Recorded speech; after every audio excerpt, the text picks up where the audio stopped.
Okay, let's get the game started. So we will, as usual, start with our recap phase so we can remember what the hell's going on. Okay, so the party divided to conquer. After a most interesting night in the city of Korth, everybody decided they were quite done with Karnath for a little while, um, or at least Korth for a little while, and went their separate ways. Rowan headed to Carlacton to meet with Baron Deneth about Deneth selling out a Syrian border town during the war, and graciously made this information known to the Baron without request of payment, and thus secured a trusted, close relationship with the Baron Deneth. Not a relationship to turn your nose up at. That is a very powerful individual in the power game of Corvair. So very not a bad move to gain that confidence. Lois and Cross take Mr. Shadow and head back to Fairhaven. On the way, they learn from the Kornberg Chronicle that Carrot Irvath has been found by House Lyrandar. She is dead, buried in a ditch a couple miles outside of Fairhaven before the attack on the Golden Dragon.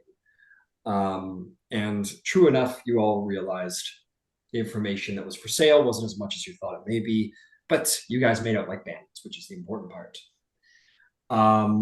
Lois and Cross met with the Baron Fjarlin about the events. She offered to build them a bastion and recommended either the Dragon Tower in Sharn, as that is a common outpost location for all of the dragon-marked houses that will need to be established by you one day or another, or a headquarters is somewhere of your choice. She pointed you a little bit maybe towards Sharn, or if you had a location in mind, by all means, she would make you your headquarters. But as Rowan perhaps noticed by the Deneth headquarters, some of these headquarters are places of ancient relevance, geographically or otherwise. And that long-winded reputation for your headquarters might begin now. So really, it's up to you what you want and where that might be.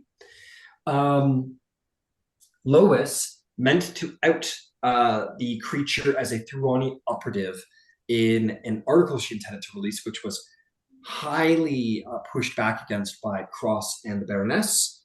And the Baroness, in subtle terms, maybe suggested to Cross to quell Lois's fire, or unfortunately, the Baron might have to take matters into her own hands. And Cross agreed to speak with Lois. And that night, Lois delivered a message to the Civis Station. What that message was, who could say? The next day, in the chronology of things, Ludvig would have made it to the Bastion, the ancestral home of his family, and talked to his father.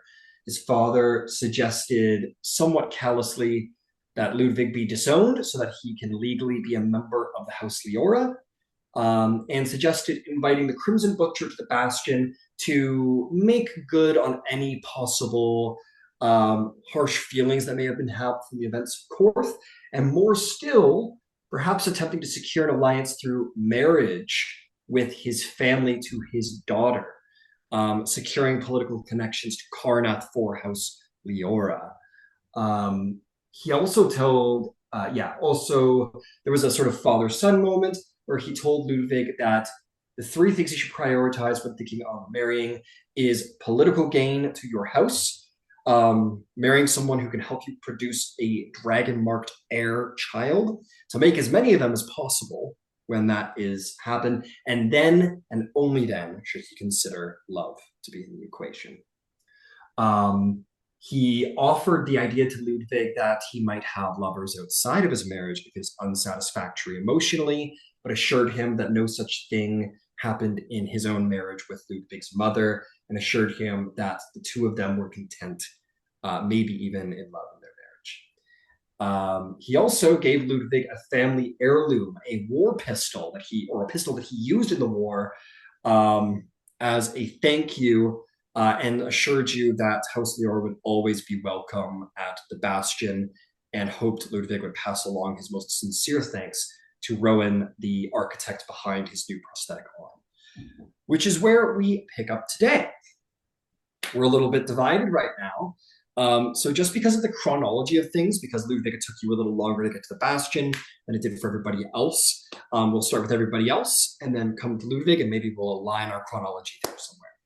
Okay, so who would like to start? Team Fairhaven or team? Where are you? Team Vidakar. Where in the world is Carmen Sandiego? I mean, It's actually a oh Carlactin. Prolactin. So it's actually a point. I think I messed up my lightning rail travel a little bit for you there, Rowen, because the lightning rail doesn't actually go to Carlactin. So you're probably taking a carriage. Uh, you would probably take a carriage to Carlactin rather than the lightning rail. So we're not going to worry about the time and everything. It cost you quite a bit of gold to get there, if I'm not mistaken. Do you recall generally how much that might have been? It was like 110. A golden 10 pieces, a golden 10 No, silver? 110. 110? Take 100 gold back because you would have had to have taken a carriage, which would have been cheaper, way cheaper. I don't know if that aligns nicely or perfectly, nor does it time wise, but we're going to move forward. About how long uh, would I have been in the carriage? we're going to say that, again, for the sake of time, we'll just say the same amount of time. And you would have just had a maybe a little bit longer. You would have just had a late dinner with the All right. Baron, we'll say. That is perfectly fine. We'll account for that correctly going forward. That's my apologies. Um, maybe you just had like a very late dinner instead of the early evening. Okay, fantastic. So who would like to go first, Rowan or Team Fairhaven? Um, I mean, I'll need to go and find Lois. That's probably my first point of Fair the enough. first act of the day. Understood. Go for it. I got some things to figure out over here regarding Lois. Anyway, I mean, where would Lois be?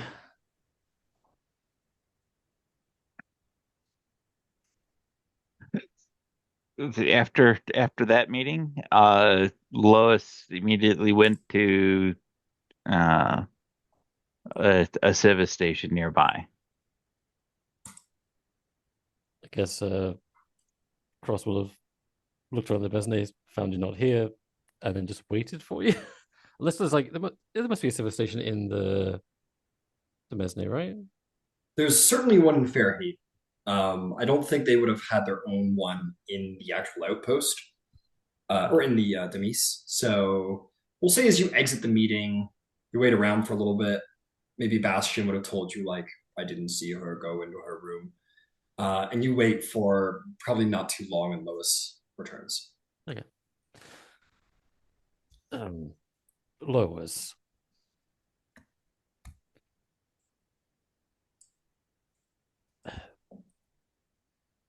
Regarding the article you pulled up and threw away, was that performative or your honest discarding of what you'd written up?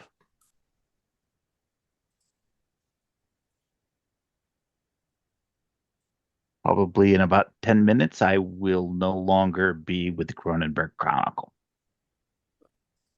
What? Why?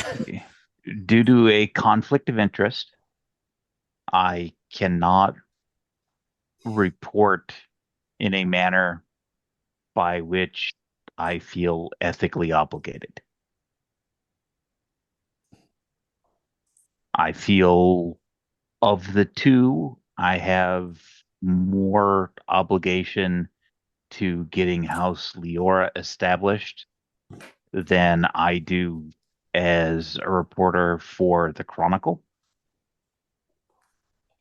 So I have taken steps to eliminate that conflict of interest. So that's wise. I mean, I am not going to have somebody else dictate what gets written. And that's what was being demanded. Given those two options, I can accede to that demand by simply no longer being in a position that I have to write. I have chosen House Leora over my career. My career is now something other. I don't know what to this point. That that strikes me as a little extreme. I mean, the demand was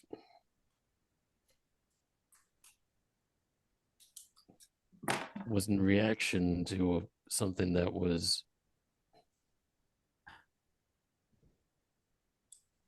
What there is maybe an you unspoken. and the Baroness fail to realize is that that was a kindness that would have not been extended to anybody else. There is not a reporter who works for the Chronicle who would have shown somebody besides her editor an article in potential. Now, my editor may have kicked it back, and that's fine, and that's acceptable. I wanted to give House Leora, and more specifically House Carolyn, enough advance notice of what was going to take place. And the universal demand for change what you have written from somebody who is not my editor is a conflict of interest. The only way for me to uphold the standards that the Chronicle has written and to do the best by House Leora is one of those two had to go.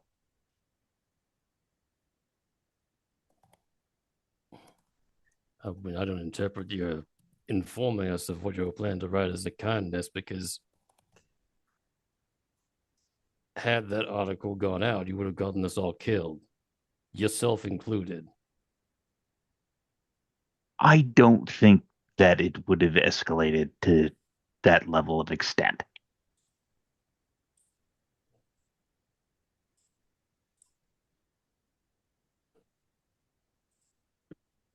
I can tell you your own life is forfeit. Not necessarily. Crosses Anastasia. In no uncertain terms, your life was very much compromised. Well, I guess that settles what my next actions need to be. I appreciate the heads up.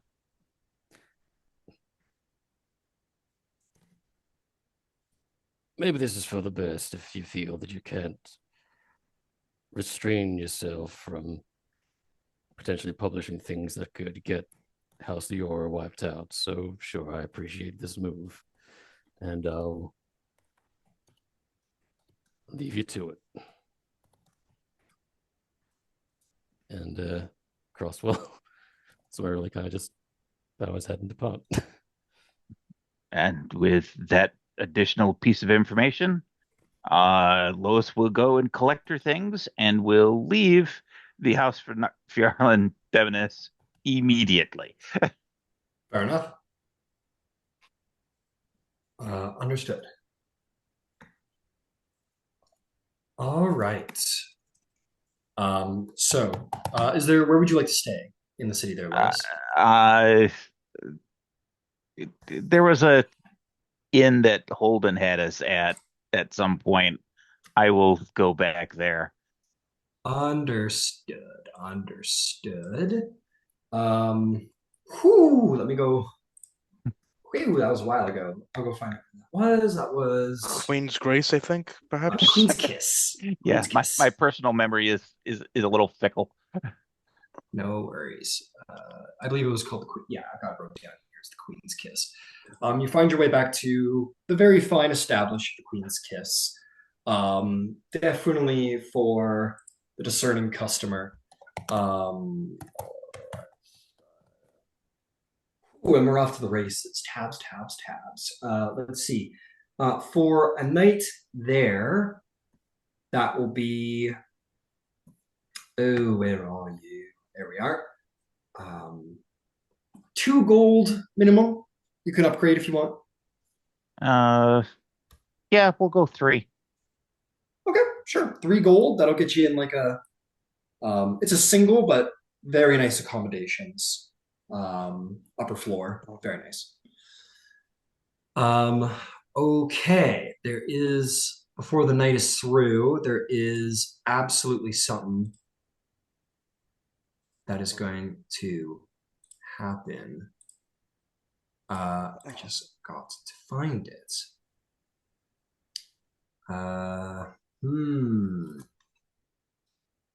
Pardon me while I looking for somebody here. This is come on, disrupted. No, I'm not worried about that. Damn.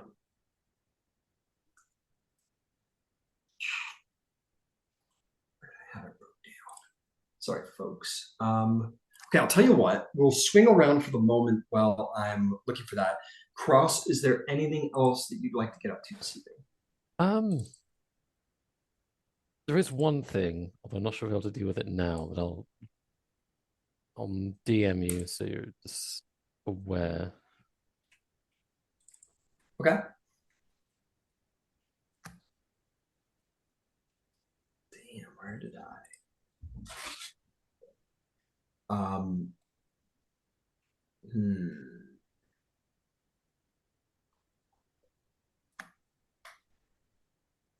Let's see here. Where's that coming? Zoom, Discord. Zoom. Chat. Got it. I know what you mean. It's all good. I see. Great. Sorry, I didn't expect to get so much information on me. I'm all over it. I just need a moment here while I get some ducks in a row. Just looking for the identity of somebody. Here. Damn. Okay. Damn, slight spoilers. Okay, Lois, I'm going to send you a quick message. I just need your help identifying an individual. Okay.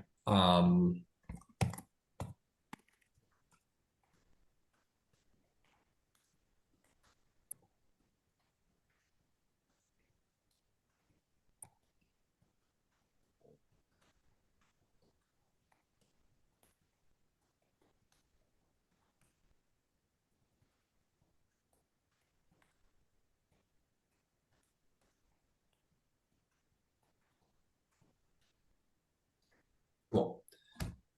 As for you there, Cross.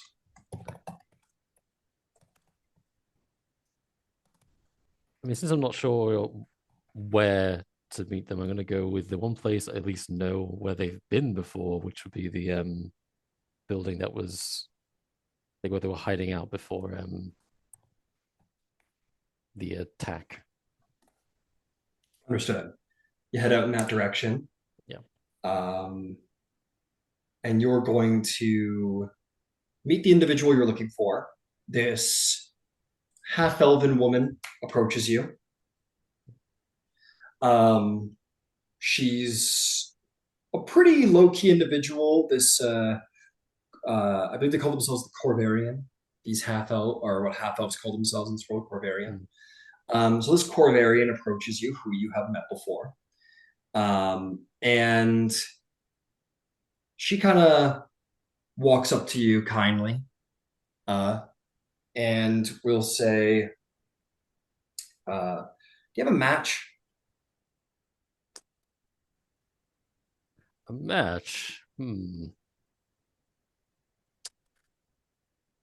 Shell? Like the shell. Shell like gives you a look of like, why would I have a match? Like, Mhm. I'll say he takes out like, sure, a match from his tinder box, yeah, because Warforged don't have dark vision, so at least we'll explain it that way. He'll hand it to you, Cross, Here you go. and she'll take it and sort of light it off like the edge of her thumb and light a pipe. Say, thanks very much. You want to take a walk? Well, sure. Why not? All right, you go for a walk. You only know her by the name of Black Lace. Why she's called that, you're not sure. But she does wear, I don't know, fairly unassuming. She has a bit of like a trench coat, like a thin trench coat kind of thing. Isn't too baggy on her. Um, she has dark red lips, short silver hair. There's like a blend to her appearance. There's sort of like a high fashion under the coat a little bit, maybe like a bodice or something, and a, let's see, a black silk shawl etched with arcane sigils, we shall say, and that's her sort of coat. It's got some arcane sigils on it. She will look at you and say, "So, how's things been? You disappeared on us for a while."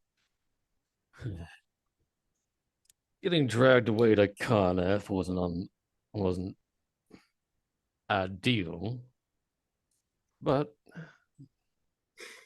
things have been developing, and I think I might be able to offer you something that could, I don't know, let's say, make up for lost time. All right. Well, better. I mean, I'll admit some of my people are having difficulty justifying being all the way out here in Fairhaven. Things have gotten rather busy in China. Well, we might be coming down that way, maybe. But as far as here goes, there was a previous attempt to snuff us out, and I know it came at some personal cost to suspend that operation. So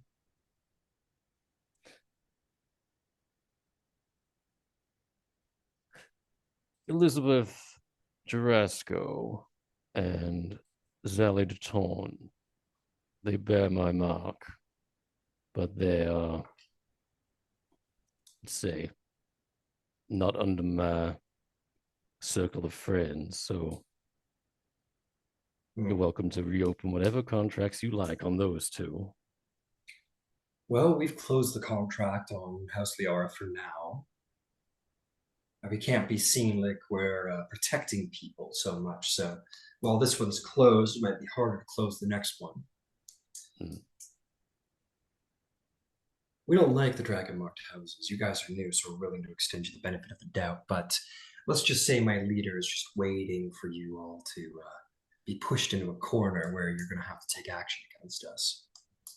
When that time comes, well, there might be a bidding war over who gets to cut your throat. No offense. Well, until that day comes, let's try to make the most of it. So, as I say, if ever a request for those two comes up, you're welcome to them. Well, listen, if you can prove yourself more valuable than the money that we might take and the reputation we might take from taking out a whole Dragonmark house in its infancy, I mean, that's a surefire way to keep you off the edge of our knife. So, what do you got for me? You got these two outliers of Leora. We'll keep an eye on them. Appreciate that. Know anything going on down in Braylon that we should know about? We're told that you're the ambassador to New Syria, aren't you? I am. And nothing would, well, truth be told, I need to head down there. I haven't been back there since the mark imprinted itself on my face. Yeah, on there isn't really our turf. Now, Braylon, on the other hand, that's where we move a lot of work. Breland. Hmm. Well, if I can get myself down that way, I could start doing my diplomatic thing and see if I can't maneuver some. Fuck, I forget the name of their house now. It's my tongue. A Madonna. Get some of those Madonna fools in position for There we you to go. do whatever the hell you want with them. Listen, there's only one type of people that we don't need a contract to cut down, and those are adversaries. And we got a list of them that seems to be growing lately. If there's dragon marks you want to point our way, listen, we'll take out dragon marks for you cheap, as long as they're in Braylon. Because operating on enemy turf, that's tough. Hmm. And Undare's already got a crime scene here, and we're not really looking to push in on there right now. All right. You say you have a list of enemies. Tell me who. Anyone who's got a dragon mark to touch their body that is an Eberron. They want us dead. Anyone in Braylish government, we'll take them out for cheap too. Depends, of course. If we want the king dead, that's going to be expensive. We don't have anything against the new Syrians. In fact, they seem to be putting a thorn in the British Parliament's side. It's not too bad for us. But we got a personal stake against Britain. Okay. It seems our next destination then is New Syria. Well, Sean. On our account, we're honored. Well, I've been absent from the area too long. I should make my presence known once again. And if there were What I'm ever a hearing, place, your prince seems to be making a lot of trouble. Hey, it wouldn't hurt our job if your prince got his way.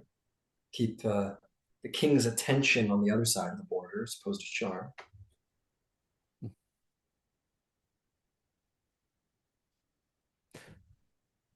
Listen, I know everyone thinks we're murderers, and they're right. Absolutely right. But there's more than meets the eye, okay? We didn't pop out of the earth, brains dominated by some ancient aberrant nonsense, okay? It's all bullshit that's been orchestrated by you Dragonmark fucks. So, listen, make things good. Let's work together a little bit. Who knows? Maybe you'll luck out. Maybe you'll meet our leader. Maybe you'll understand the way things really work in this world. But for now, let's just be acquainted and maybe get some work done, mutually serving, perhaps. fair enough. Is there anyone dragon marked, preferably around the Braylish area, that you don't want around anymore? I didn't fucking know anyone. Well, when I get down to New Syria and finally get a better and appraise the situation, I'm sure I can come up with a few names that'll wet your blades. Great.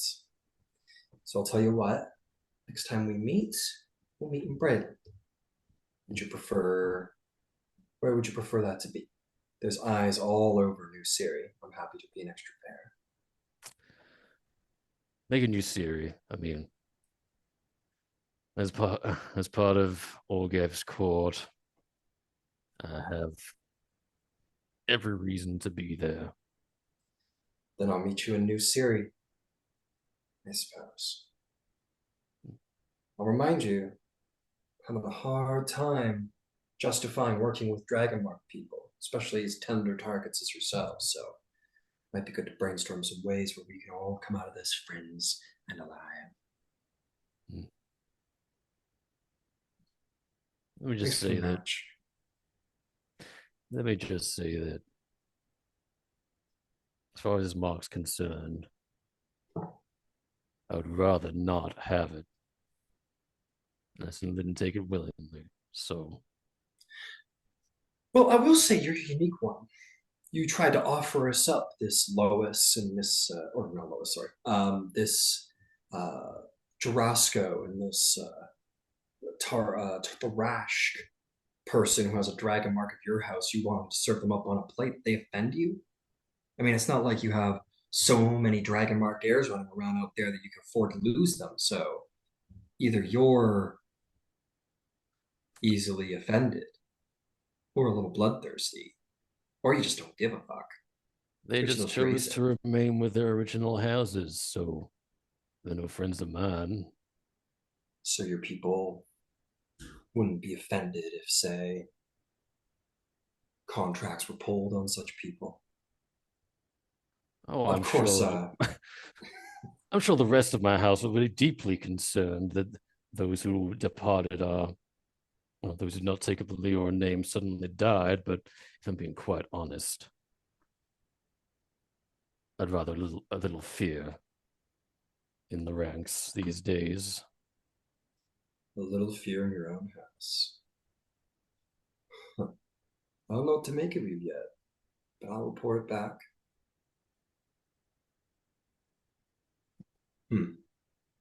She'll pat you twice on the shoulder, look gruffly. Clang, clang. She says, clang, clang. Yeah. She'll say, you're a wild card there, Ambassador. We'll see you in New Siri, and if a certain half orc and halfling go missing, maybe you know who it was. Very well. Enjoy the grace of your supposed friends. See you in New Siri. Try to stay alive. I know your line of work is prone to danger, and I'd like to hope that we become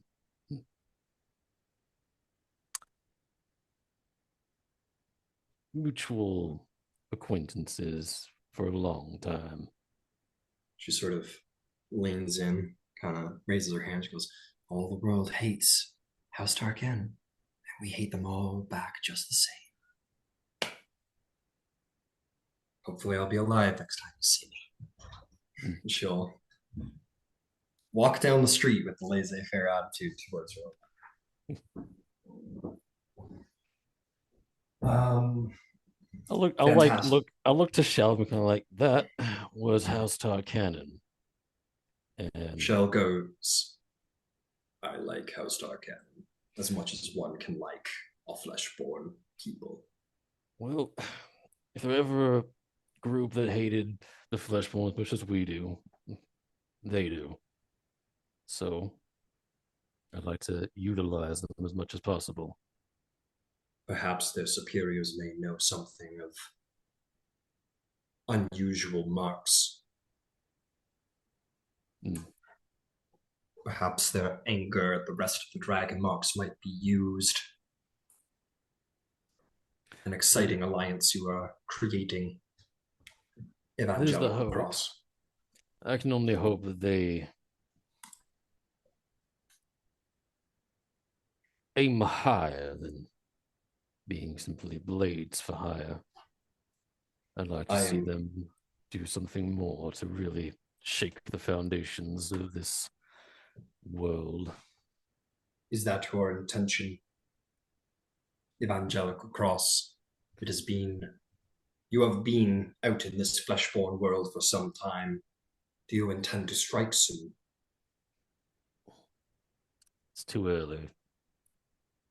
I need the pillars of their society to start to crumble. And then when it all just seems ready to fall, that is when the blade strikes. You are the will of our Lord, and you seem to understand it better than I. My impatience is perhaps why I remain in your right hand. Truth be told, I empathize with your impatience, but there is but one task that seems near impossible, but also vital.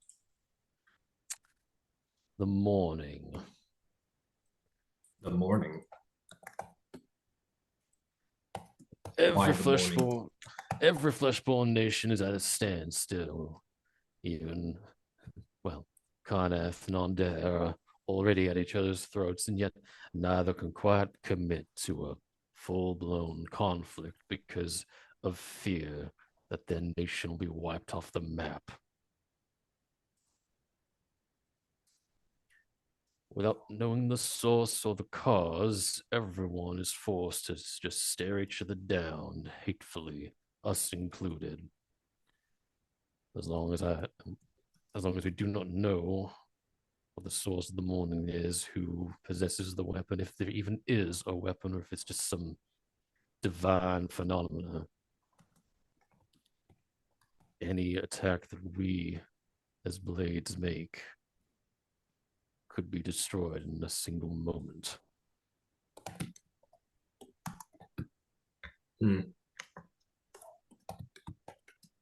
Would it serve then to solve this?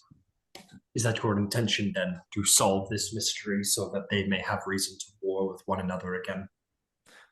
In part, although an alternative, which I've been somewhat trying to do, is to incite conflict anyway and see if any of them throw caution to the wind and start a war themselves. And then maybe a nation will get wiped off the map again. And wouldn't that just be oh so convenient?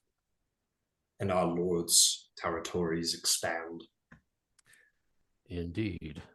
The most favorable outcome of all possible outcomes would be if this was some material weapon that we might get our hands on it. I only wish to serve our lord, and with my blade when the time comes. Well, for now it looks like Tarkan will take care of the outstanding marks of diplomacy. Why eliminate the outstanding marks? Without them in House Lior, I can't use them. And if I can't use them, then they're just, if they marry, if they have children, the mark will spread, and then House Lior will become out of my control. So we stay small, keep everything contained as much as we can, such that when the time does come, there won't be too many to eliminate. Very well. Your plan is sound. I understand I have much to learn. Well, you're doing just fine so far. Sorry. Keep following my orders. Go where I need you. Stay by my side when I need you, and things will go just fine. Very well. Very well. All right. We're gonna come to you soon, Rowan. I'm gonna circle over to Lois. Yeah, I'll just go Thank back you to so much, Lois. Demense. Yeah. Exactly. Return to Demense, absolutely. Man, you saved me. Sorry, I was struggling to find that information. Thank you very much, Lois. Not to worry. It took me a second to find it because apparently I put it in Google Docs and that was the very last place that I would look. Yeah, I was trying to peek around there too, and I couldn't quite find it. But thank you. So you were staying there. You are going, you settle in to have like a nice sleep, or maybe you're like done with your bath or whatever. You're in fairly nice quarters. You hear a knock on your door. That knock noticeably comes from a lower place in the door than the average humanoid might knock at. Okay. And bad guys don't tend to knock. So as long as I'm decent, come on in. The door opens, and peeking his head through, you are going to see Perrin Tarlin de Civis, your former head office editor. Wanted that to be more of a surprise, but I just couldn't find the fucking name of this guy. So my apologies on that point. But there's the handout. He sticks his head in and says, I don't remember if I ever figured out an accent for Solargo, but whatever. He says, Loisana, no longer de Civis, Lois de Leora these days. Good to see you again, my friend. Good to see you again. How are you doing? I've had better days. Please come in, have a seat. I can tell. Can I Please, get you thank some room service? Oh, sure. I mean, look at you. Yeah, you're living quite an exceptional life right now, aren't you? And He'll I will go through whatever, set up some wine and bar snacks. absolutely, and he'll happily like, oh, thank you. I'll be honest. I burned through some Korenberg resources to get here. I was going to take the lightning rail, but even by standard, it just was more affordable to teleport straight here. So here I am. It sounds like Lady De Leora stumbled onto something interesting, haven't you? I have, but I have a very strong conflict of interest, which has, in order to uphold my guarantee of objectivity to the Chronicle, balanced against the needs of this new house and our patron. I find myself in a situation where I have to resign my position with the Chronicle. Oh, but you got to do what you got to do. You got to do what you think is best. But listen, we've all worked together for a very long time. We at the Korenberg strongly wish to uphold the safety of our staff members, of course. And listen, we're not unaccustomed to stepping on toes here and there. Now, it sounds like you stumbled onto something pretty juicy, and that's really, really wonderful. And your resignation letter most certainly will go on file. The things are being figured out right away. I'm sure a severance is being figured out, blah, blah, blah, blah, blah, blah. With that said, what are we thinking about? I don't know. Maintaining our loyalty to Korenberg's Chronicle. You could be a ghostwriter, keep your name off the books. Maybe you go by a pen name or something like that. We, of course, will fact check and take it up with the board and whatnot, make sure that you're being kept safe, that any information is going through the right channels, making sure everybody's safe. But it sounds like you found something very interesting, and we value the truth finding its way to the people. Talk to me, Lois. How can we help you do both? How can we help you juggle these two things? I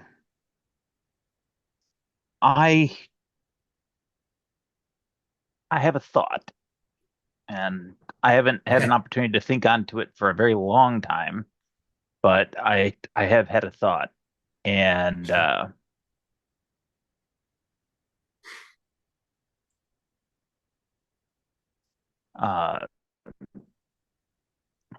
there is a reporter here in Fairhaven, Kala Marane. Uh-huh.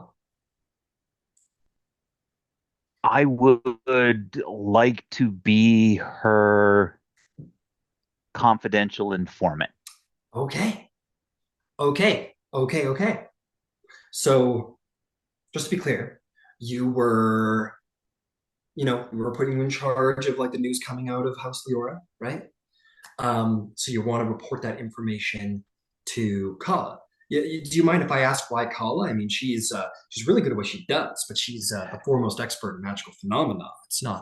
necessarily her area of expertise. I understand that, uh, but I also think that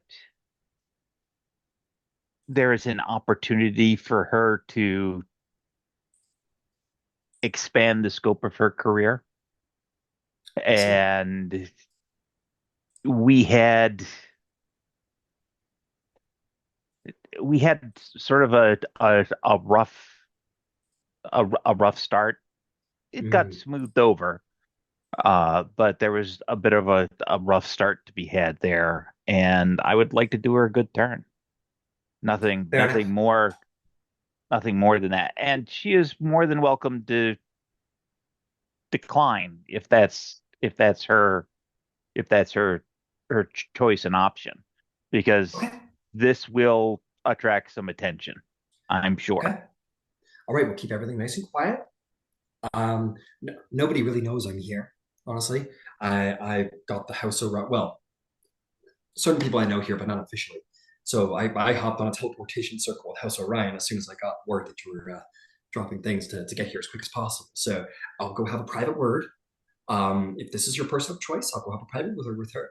Um, I do have to ask, is what you have found out dangerous? I feel like it would be only fair to disclose that Some to our folks have reporter. threatened my life with the information that I currently have. You have my sympathies. I am desperately trying to curb my enthusiasm because this just sounds like it's getting better and better. I will have a word with our lovely Kala, and we'll make sure that safety is had. Safety is had. And Very interesting. that seems like the the best way to facilitate. And if she doesn't want to handwrite all of these, I'm happy to ghostwrite some, and then she can edit for her own style and voice. All right, Whatever works easiest for her. But understood. um, you know, I think she ought to get the accredited fame, Understood.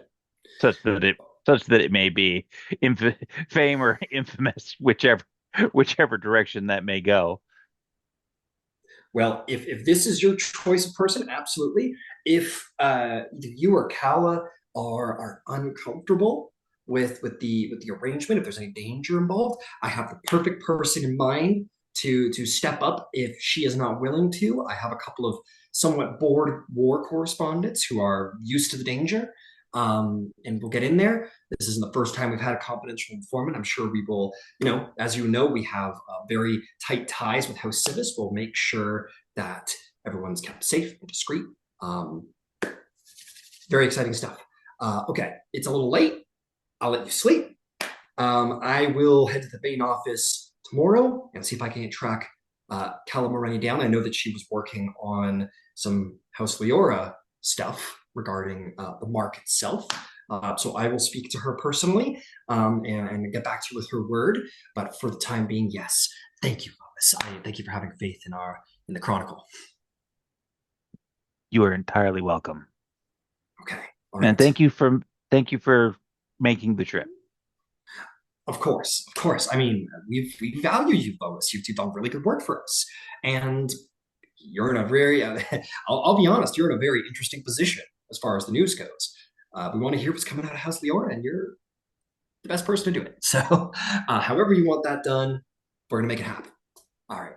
So Okay. I'll let you sleep. Thank you so much for the room service. I'll get back to you tomorrow. You're gonna be staying here. It sounds like. Yes. Okay. I will see you here tomorrow.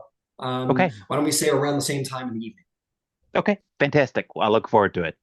All right. Well, have a great night, Lois. You Thank too. you for having me. Take care. And he will step out with that gnomish, juicy gossip enthusiasm, but he's almost shaking with like, he's trying to be sympathetic, but his gnomish, um, Proclivities come shining through. yeah, exactly. You can tell that he's very excited that something juicy enough to make you want to quit has come over you, and he's like, oh, this will be good. Okay, so excellent. All right, thank you so much for your patience there, Rowan. If you're with us, we'll fly over to you and see what's going on with you. So, you will wake up in the morning, presumably. What's on the docket for Rowan Karnath de Leora? Yeah, so we had already established that like she may never be here at like the heart of like where all of the defenders train, so she's going to fully let Lena kick her ass today. And uh she'll leave when she can't swing her fucking sword anymore. Okay. Uh, yeah, your defender is like, are you sure? Like, do you want to do this like in private, or is this more of like we go out to the training field with the other recruits? Can't say I understand, but I work for you, boss. And she will. Listen to me. Uh-huh. People are trying to assassinate me, right?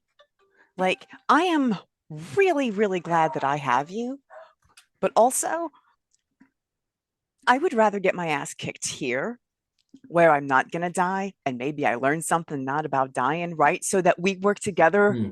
for me not dying. It's Sure. so like, come kick my ass. You do it in private every day. You got better resources here. All right. If you want to take it as far as until you're exhausted, then I will.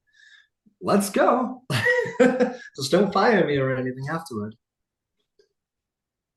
I mean, I can't tell you to do that. You're legally allowed to do whatever you So want. her Um, above the table, the infusions that she'll have are her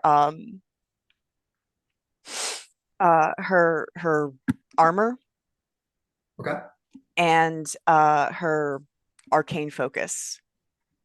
understood. And she can use magic weapon without concentration through her mark for her weapon. And I assume we're using like wooden longswords or something. Like, Yeah, yeah.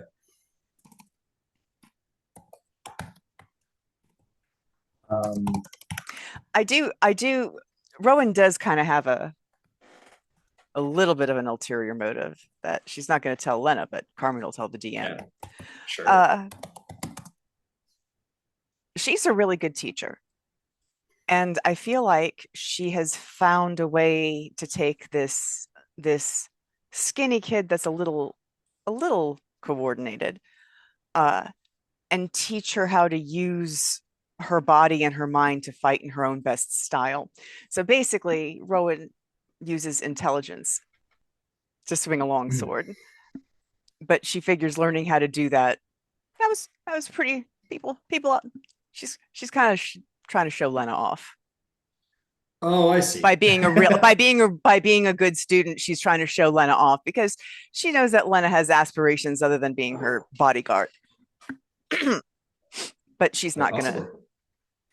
gonna tell Lena that. Okay.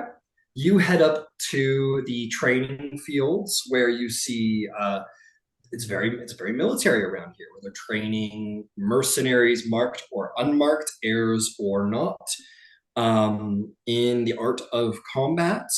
It is very like you see those scenes from like those like Asian kung fu movies where there's like the one instructor and he like goes "Hua!" and he swings one way and then like 100 dudes go "Hua!" Um, there's very much like a situation like that. Instructors like walking up and down the rows. Maybe one of them like kicks one of them in the leg just to like spread their leg a little bit, ground them a little. It's very much like mass training here. Very, very military here. Big numbers. Deneth is definitely the military superpower of Corvair right now.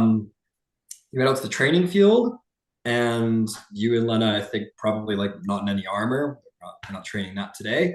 You use your thing through the power of your mark. Use your weapon through the power of the mark. And you sort of, yeah, like infuse your own magic onto it. I wanted to do like almost like an artificer flavor, but if it's coming from your mark, it's probably just like your brain just starts working differently. Almost in an Iron Man kind of way, where it's like he punches, but it's like Jarvis who's aiming the punch, and it is the servos that are giving it the extra oomph.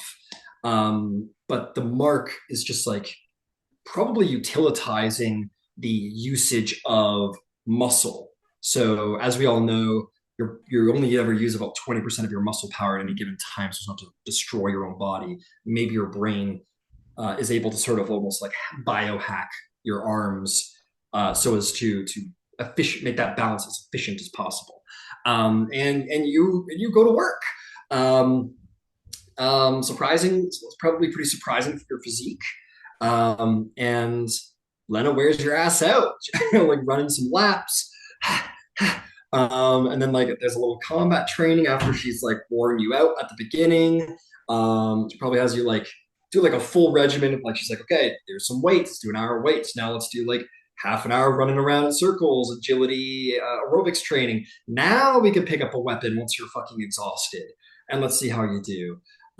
Which is the standard, probably military regimen.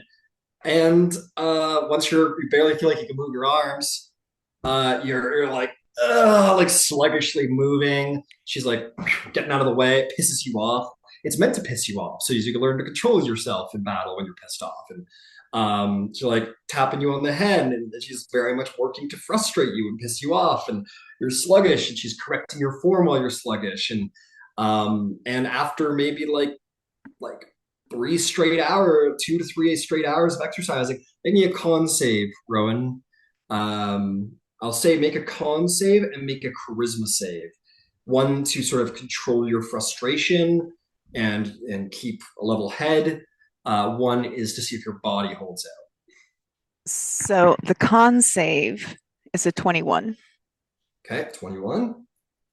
Instead of charisma save? Yeah, charisma save on top of it. All right, let's see what that does. Okay, so I'm going to use my inspiration. I guess that was a 1. Fair enough. Oh, all right, that's much better. That is 16 total. 16. So she works you out for like an hour and a half, and you get through it pretty well fine. And then when you get to the weapon training, she starts like nope, wrong, nope, tapping you in the head. And because you rolled lower than your con save, your discipline wears out before your body does. You keep going, like your body, you keep going, but by the end of your workout, you're just kind of like frustrated, like angry at Lena, like swinging your sword, pissed off, like having kind of like lost control of your discipline, your evenness. And once you start screwing up war, which makes you even more mad, until you suddenly find yourself maybe because you did 21, which is really good. You make it into about 2 hours and 15 minutes, 2 hours, 2.5 hours, where you're just like find yourself on your back, just like heaving. Your defender's kind of standing over you. It says, and kind of like goes from asshole instructor to back to your defender, like flips the switch back personality wise, and goes, are we satisfied, Lady Leora?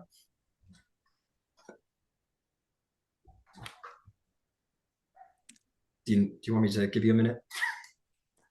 I don't. That was very frustrating. I need to do that again. But my body can't do that again, so that should be good for today. But should we do that more often? I think tomorrow's going to be a rest day. You really pushed yourself today, and I admire that. So tomorrow we'll say rest day. We'll try again the next day. How's that sound? Okay. I think Hit the showers, kid. Rowan tries to like be sprightly up, and there's no. Yeah, the word Rowan hates again. That's probably exactly correct. Anybody who's done any martial art training of any flavor. Again. Yeah, that must be a disgusting word. If you ever want more help, Rowan, Ludvig's there to help out. I will say that like you trained well and you trained hard. I'll give you your inspiration back because you just kicked your own ass, or allowed your ass to be kicked anyway. And as you kind of like struggle to your feet, she doesn't help you. She doesn't lend you a hand, and that's part of it. a little bit. You think It's fine. like you can do it, get up, and you hit the showers, and you're probably like leaning against the wall as the water's on. You're like, fuck, and you're like trying to like wash, get the soap up to your shoulders. You're like, all that shit. But yeah, she kicks your butt. And your muscles are sore, it was your mark that was sort of like rewriting how your body works for you, but that doesn't mean your muscles aren't still very sore. And it was a sort of intellectual training in a way where your brain's learning to be even more efficient in how it teaches the muscles to overpower this and underpower this and level it out so you don't damage yourself. You might even like find that maybe your biceps are like they're looking a little purple. Like maybe your brain sort of overdrove your bicep a little bit today. Um, but you'll get used to it. Get used to it. So I guess like get a shower, get dressed, hop a carriage to Korth to catch the lightning Sure. rail. Is that where I have to? Uh, Is Korth where I need to go to get the lightning rail? um, yeah, you can either go to Korth or you can go out west to Vedekar to catch the lightning rail. It might just be easier at the end of the day and cheaper to carriage to Korth Yeah, let's do that. back the way you came. Okay, I'm gonna start figuring all that out for you because there is a stop along the way, which you would have technically stopped at before Korth.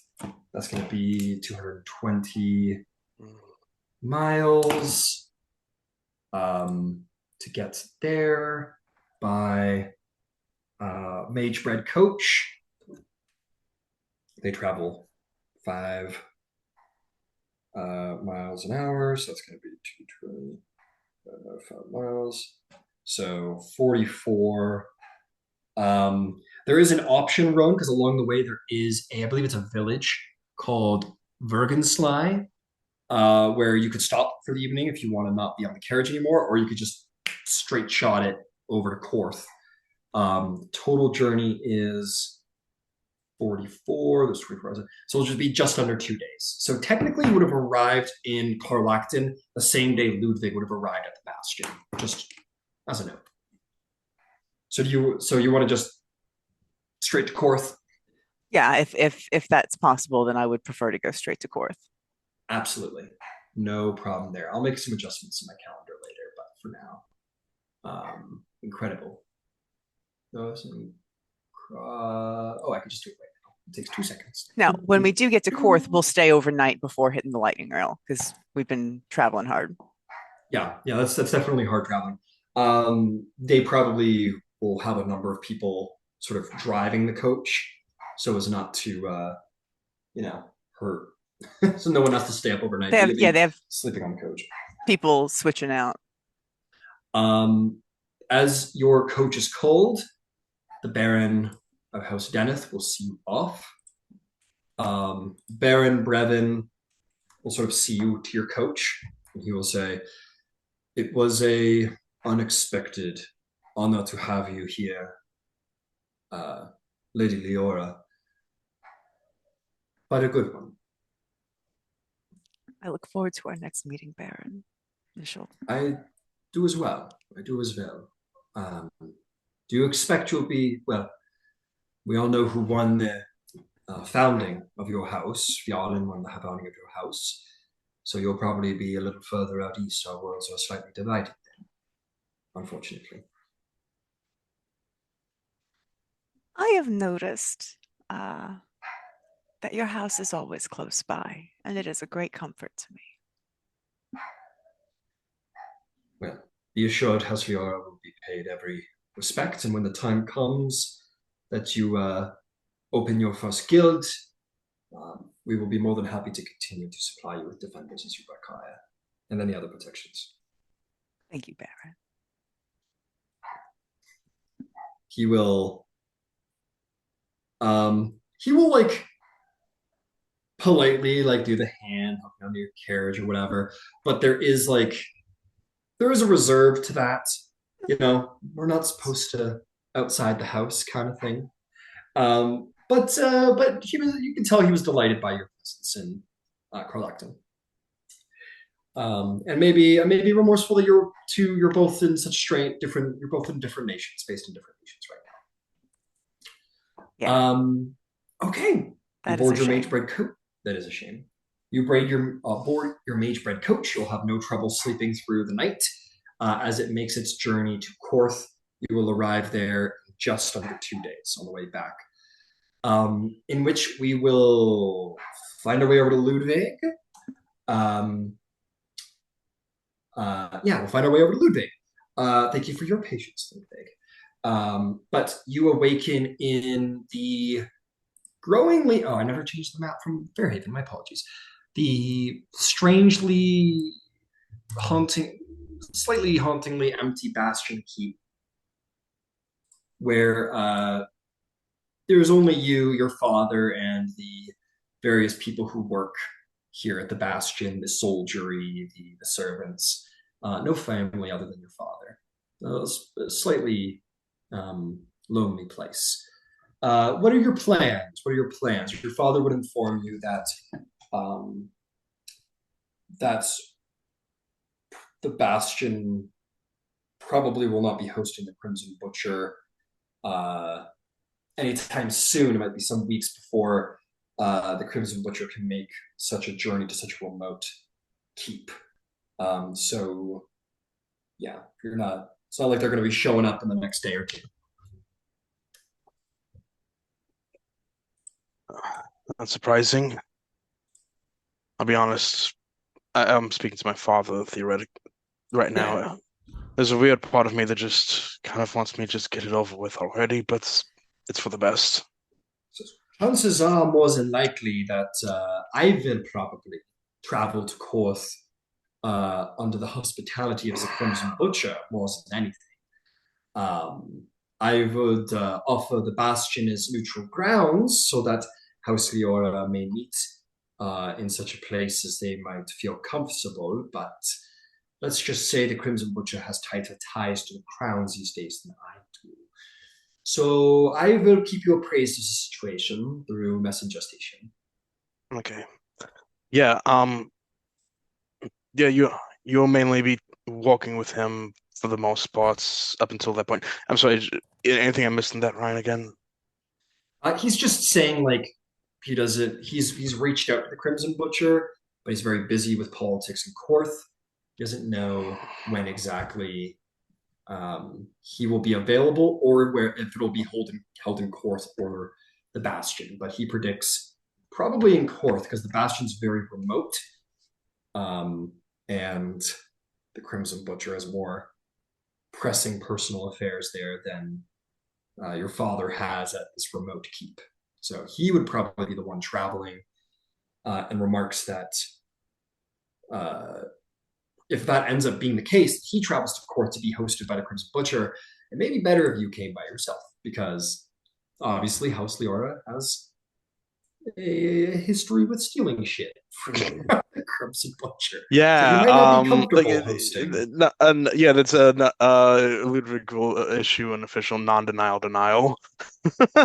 Understood. Yeah, but yeah, I would have, yeah, I would be definitely be for the best if theoretically this meeting happened. I'd come there by myself. I could definitely spin it as that to the rest of the house. Well, for whatever reason, he seems fond of you, Ludwig, as opposed to some others of your house. He he liked he respected how polite I was throughout that whole affair. Hmm. Well, that is a slippery gun. Hard to always get a beat on. Not impossible Yes. as well. Yeah, Heir Mordek is a slippery one, despite his size. I I will say, okay, off the top of my head, I want to tell my dad. So while you're doing that, I may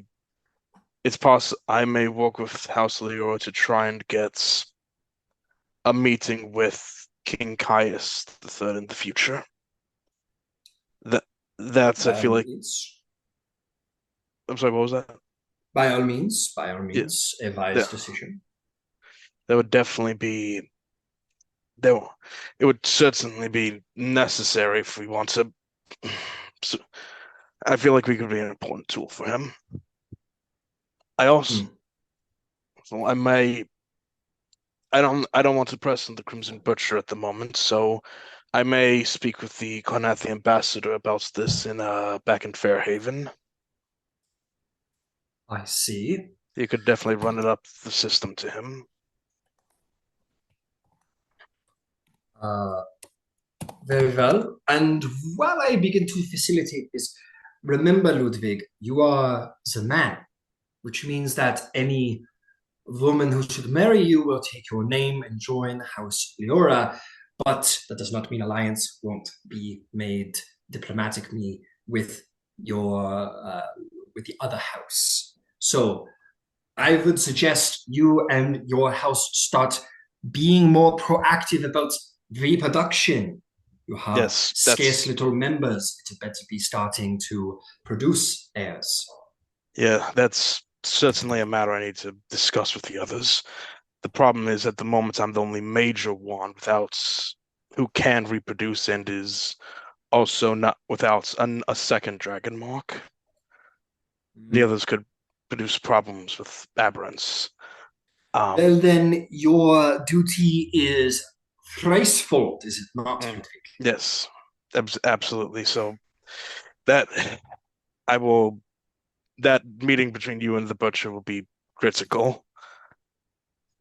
But yes.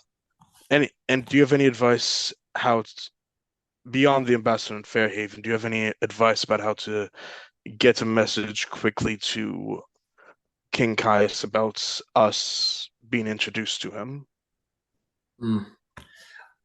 The king is very important and is very busy with trying to bring peace to the nations. My recommendation to you, Ludwig, is you are a house of diplomacy. Yes, there is Yes, no shortage of diplomacy work required by King Caius, but that requires you to start a guild. I would exactly. suggest bringing to your fellow Leora members to start forming a guild. That is where the Exactly. money and power comes Ex- from the other Dragonmart houses. Yeah, it would help if we put our name on the map with a large affair that can be quietly accredited to us for resolving, perhaps. Indeed. There Uh, are different guilds. Many houses have multiple guilds for multiple purposes. Kandarak has, for example, warding and banking and protection services, three different types of guilds. Civis has two different guilds. Karnath has two as well, so on and so forth. Start with your first, make it your most largest and most important money maker, and then open another one later once you've got it sorted. And agreed. start combing Corvair for other members of the Dragonmarked house if they not presented themselves as well. It is paramount to start making money and heirs, Ludwig. Exactly. Fine. I couldn't agree with you more. I'm just Right. typing something down. More. Make babies. Make. Your father says, fuck bitches, get money, Ludwig. Yes. Fuck bitches, get money. Yes, get Fukabuchi's gets money. Fuck They bitches, get understand. money. That's right. That is the exact words we use in Karnath. But Um, only fuck bitches you're married to, or else they'll be yeah, illegitimate exactly. wives. So, Well, you you know. need spares, heirs and spares. That's true. It never hurts to have a hidden bastard somewhere. Yeah. I will. Okay. I'll also speak to my father about has I speak with this with him in privacy. Have you spoken to Erasmus at all about Armin's whereabouts? Keeping it vague. He says, I have not burdened your brother with contemplations about where my youngest has gone, considering he is married.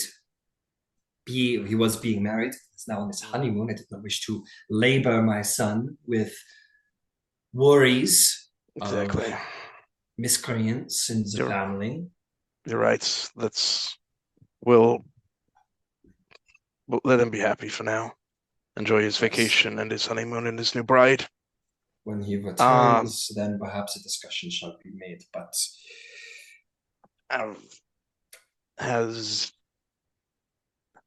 has all the, again, I make sure this is private, the evidence potentially pointing to where he's gone been destroyed? are you asking if I have compromised evidence of his activities? Anything that might point to that been destroyed. This is something I should talk about you behind the screen, Ryan, but we can talk about it later. I am not the lead investigator as to your brother's activities. That has been left in the hands of Karnath and the Sentinel Marshals. I see. Obviously, Well, I am not privy to all of the information regarding that. Understood. I go to him on other matters. I talk with him about some lighter stories and everything, and I also speak about how eventually wind back to how quiet the Bastion Keep has become. Yes. It's still footsteps of soldiers and staff and many more, but it's very quiet for you. Yes. You It has been recommended to me that by some people, that I take another wife, but I have no particular interest in such a thing. I have two sons still alive. Three. I have two heirs to my house still alive. Technically, though I am considering perhaps one of them might be disowned as well. So at the end of the day, I have one heir still alive that I can rely on. There'll be much discuss about House Dragon in the future, but maybe you might heed those calls about finding someone else. Because if not about the house, about yourself. You've done everything you could for Karnath. You've given everything you can for it. You've earned the right to be happy, to be with people. Just and this is awkward. And this is awkward for Ludvig to talk about. But he's quietly nudging him. Feels like if you want to get back in the dating pool, it doesn't need to be a big political thing. Just you done your duty, In case you haven't noticed, Ludwig, there aren't exactly women lining up at our most remote keep. And my duty is to the Bastion Keep, as it is to Karnath. I have no interest in creating more heirs, considering our families. I was not speaking of heirs. I was just speaking of your well-being. That's all. I am proud to serve my country, even if it is in this remote place. All right. Sorry I brought it up. I will ask my father two more questions off the top of my head. I don't think there's any more I need to immediately ask him. Do we have a leather walker here in the castle? A what? A leather walker? A leather worker? Yeah, there's it's remote, but there's craftsmen around here to deal with such things, yeah. I might ask them if, unless my father had a holster with him, I would try and have a holster made for myself for the pistol? Yeah, yeah. He would have a holster to give you, but if you wanted something custom, that you could say that that was being made today for you as well. Okay. We'll say they'll be ready for you at the end of the day. Let's call it like you want it like a really nice holster, a really nice one. It doesn't need What to kind be. of holster? You want a hip holster, It's an like underarm I was thinking holster? like one on like inside the jacket, so like it's not readily Yeah. apparent. Okay, The kind of like it's not readily apparent. Like you'd wear a jacket and you wouldn't notice. understood. Not hard to make. They'll have it done for you by the end of the day, and we'll say um I don't know. Let's call it like a I don't know, like a silver. Okay, a silver. Sure, a I'll silver. cover the cost, no problem. Yeah, it's a holster. I don't imagine they're too expensive to create. And I will also ask him about if I had his permission to go through and collect Lucan's writings and um and if I might take them with me. You It's a That's a huge ask. it's I know I He have looks at you like, a book of his things, but if it's not if not, that is he understands.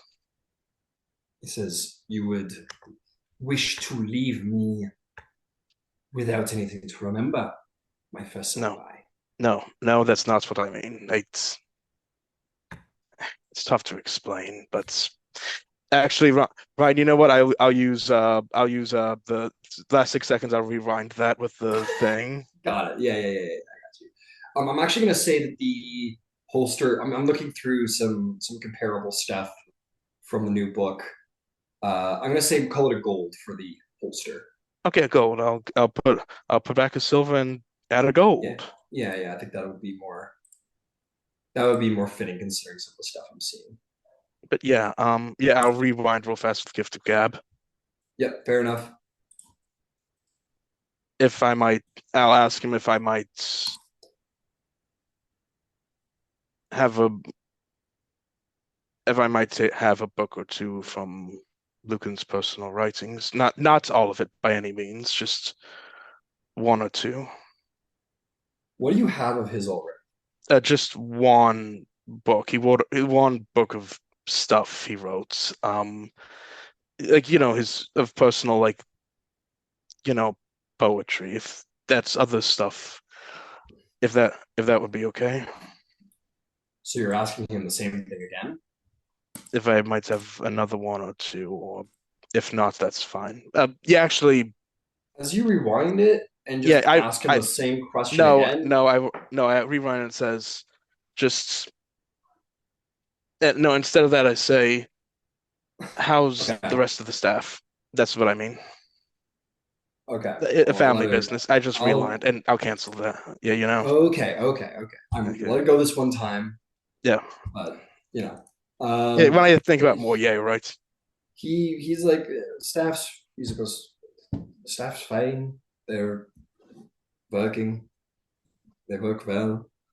They serve Karnath well. I just want just making sure they're doing fine. I'll I'm not sure if I want to explicitly announce, not announce, but like tell the others of the plans for engagement just yet to the potentially to the Crimson Butcher's daughter. I may keep that one close to the chest. I think you should, considering the tension that has happened between you and the Crimson, your house and the Crimson Butcher already. By all means, keep an eye out for different people, if it might sit better. But the I think Crimson Butcher is a well-connected warlord in the city of Korth, and between you and me, Ludwig, it would do to have Leora better connected in Karnath. It may bring Leora over to our nation and our duty to our country. I see. As a son of the Drager family, a once son of the Drager family, I hope you would still hold in your heart Karnath as an important duty to be upheld. Yeah, I think its well-being is always in my heart and in my mind. Good.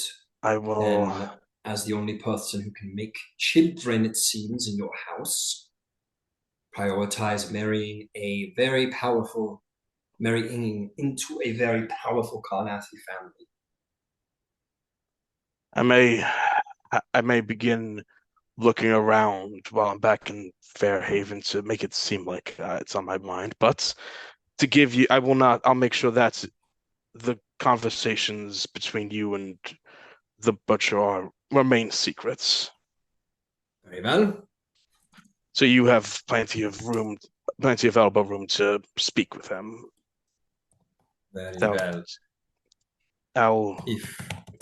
If your mother was here, I would have her begin a matchmaking for you. But seeing as she is not present, I will see what I can do to hire a Karnathi matchmaker and perhaps have you presented at some galas in the meantime.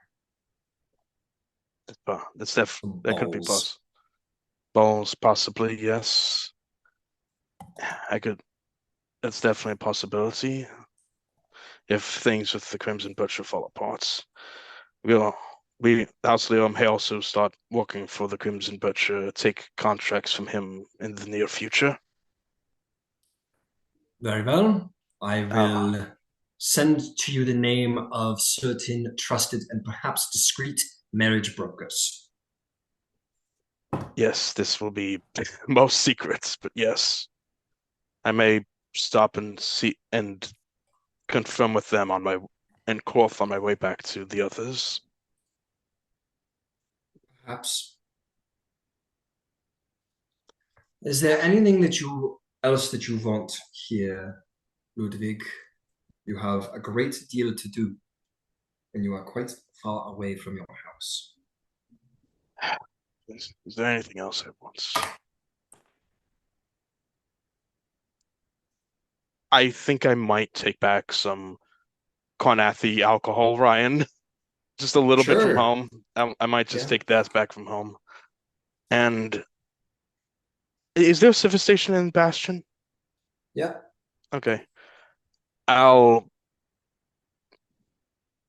before I leave, I make sure to do two things. Beyond the alcohol, I'll message Rowan and tell her. Where do you send the message to? Carlacton or Corth or where? You know she was traveling to Carlacton. I'll tell the civic station, send this to Carlacton. If she's left, send it to Corth. They will. That's not really how it works. You have to give us a sending address. Okay. I mean, you can pay double if you want. We'll send it to both places. Well, I'll just save money and say no. I'll just start. I mean, where do you think she's more likely to catch up with her? Carlacton or Corth? Corth. Just send one to Corth. Say I'll meet you back. I'm done. I'm finished here. I'll see you in Corth soon enough. If you want to catch one. Like, hang on. I'm sorry. You're getting a little ahead of me. Yeah, sorry. Yeah, money. Okay, sorry, you money want a message sent to Corth. We'll drop that off at the Orion station, as it sounds like she will be traveling in. Yes. So you want to send a message. Remember, 2 silver a word. What is it? Okay. Okay.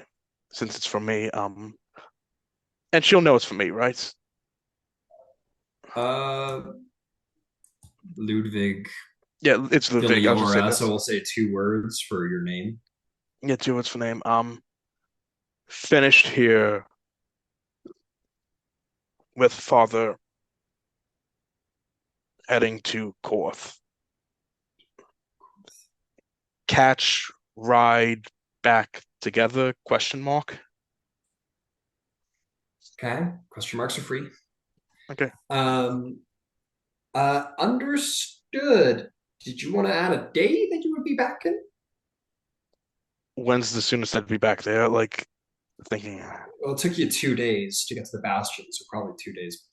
It's fine. That I'm sure that'll serve. She goes, I'm sure that'll serve. There's no sense getting too Okay. extreme about it. I'll get. Okay, that will be. Let's see here. That'll be 13. I'll be 2 gold, 6 silver. Okay, 2 gold, 2 6 silver a word. That was 13 words, so 26 silver. So 2 gold, 6 silver. Okay, no problem. Taken. Thank you. And the last thing before I leave is I meet privately with my father and tell him difficult days are ahead for our family, but it doesn't mean it's only woe is ahead. There is hope moving forward. I may ask you questions in the near future about the Dragers and our future. Ludvig, And understand, and I appreciate the sentiments, but you must begin to shape your mind that you are a Draga no longer. You are a Leoran. These people that you have been tied to by whatever powers, this must be your family now. You must build ties with these people. understood. Whatever your feelings of them, this is your duty now. I will always You see my will duty. always be welcome here. You will always be my son. But prioritize your family first. This family is. I will get my house in order.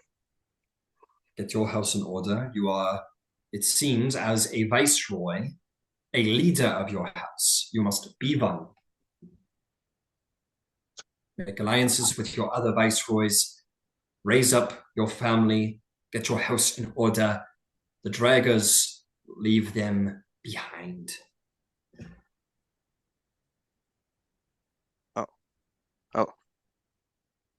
I'll always be a son, father. And if this is a private conversation, I give him a hug before You wanted leaving. it private. You can give Yeah, him I a know hug. not to do that in public. Like he doesn't like doing it. He's very. He gives you Like, he gives you some of that. He's not a touchy-feely guy. Yeah, you hug him and he's like, and he like pats your back a couple of times and leaves the other hand down. He's not, maybe by habit because he's still getting used to his prosthetic. Maybe in your mind you hope it's by habit, but he kind of pats you on the back twice, allowing you to be indulged in this fatherly moment. But it is very not his speed. Yeah, I step back, give him a salute, and I walk away. You're getting. I really, again, should start writing all this shit down. But you're going to travel back to a tour, which is, I don't have my other book. I guess I could just go for my other book, but I don't have it right now. 122 miles by mage bread coach.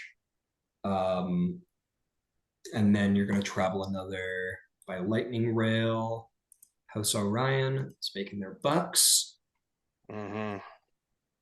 Another, we'll say 200 miles by lightning rail.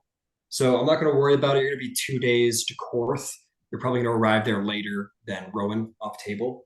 But on table, you are going to owe, let's see, 122. Your mage bread coach goes 5 miles. So it's going to take you a day to get it to a tour. So about 24 miles. So they're going to charge you. Where are you, mage bread? Okay. They're going to charge you 7 gold, 4 silver to get to a tour by Magebread. Are you traveling standard, first class, or steerage in Lightning Rail to get to Korth from a tour? It's 5 silver a mile for first class, 3 silver a mile for, or 3 copper for steerage, and 2 silver for standard. Standard. All right, you're gonna go standard. Okay. 200 miles. So that's an easy one by standard. 200 is gonna be 40 gold to Lightning Rail to Korth. How much again? Sorry. 40 gold to Lightning Rail to Korth. 40? 40. Okay, wow. Okay, got it. Wow. Yep. A lot of traveling. I'll double check that for you though, if you want. Yeah, can you double check? That's quite a bit. Yeah, 200 miles from a tour to Korth. It is 2 silver a mile. And then, so yeah, 40 gold. Because it would be 400 silver. 40 gold, 400 silver. Okay. Okay. Mm-hmm. So that is going to take you guys. You're both going to be on the road for 2 days as you travel. I don't have my dice in front of me. I'll use Roll20. It's been a minute. Let's see how well that goes for you guys. So for Rowan, that's going to be 6 dice. Okay. There will be an event on the road. Uh-oh. Let's see. Vork and Sly.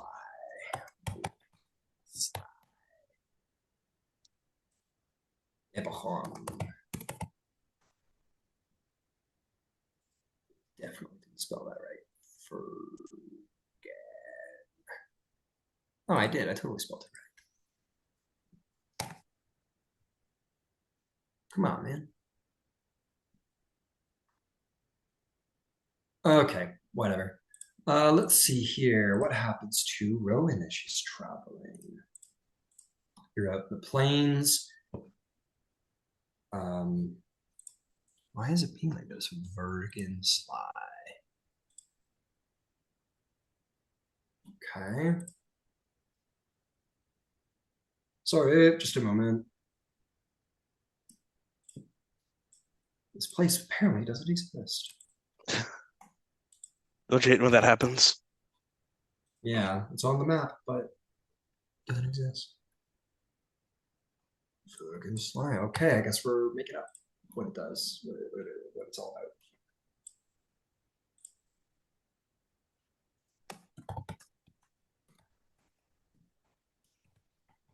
All right, just a moment.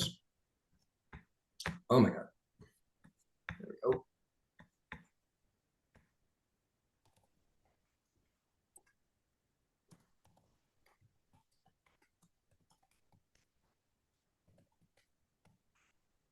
Okay, thank you for your patience. So, work damn you. Okay, so as you're traveling along the road there, Rowan, you're probably going to be asleep. If you are, so you're probably asleep.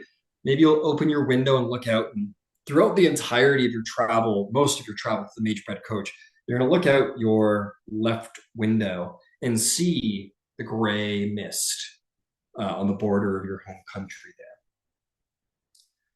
there. As you are crossing by this little village that looks like it's seen a lot of battle during the war. I'll give you a little note. It looks to be only like about 300 people maybe live here. It's this little village, small scale trapping and lumber sale from the Nightwood, which is to the north. It's sort of a grim looking place. But as you are sort of awakened and look out the window, you hear from the town the bell tolling. Dong, dong, dong, dong, dong. That usually is a sound of trouble going on in a town. Would you think to pull over and in the middle of the night and go and try and figure out what's going on here, or is that best left to the adventurers of the land?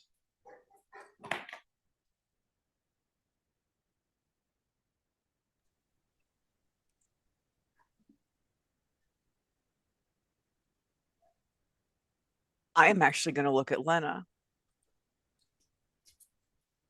Lena sees you and she goes, I am assigned to your protection, Lady Rowan. If you're asking me, there's no sense getting into more danger than necessary.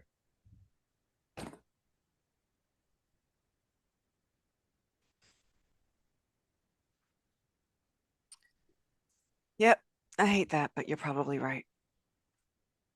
Well, just head back to sleep. It's nothing I'm sure the Karnathi military is prepared to handle.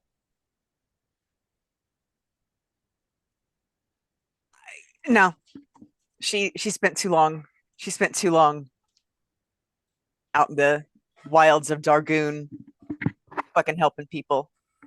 She's like, I can't, Lena. All right, I can't. if you I'm sorry. insist. Fuck. All right, you're going to.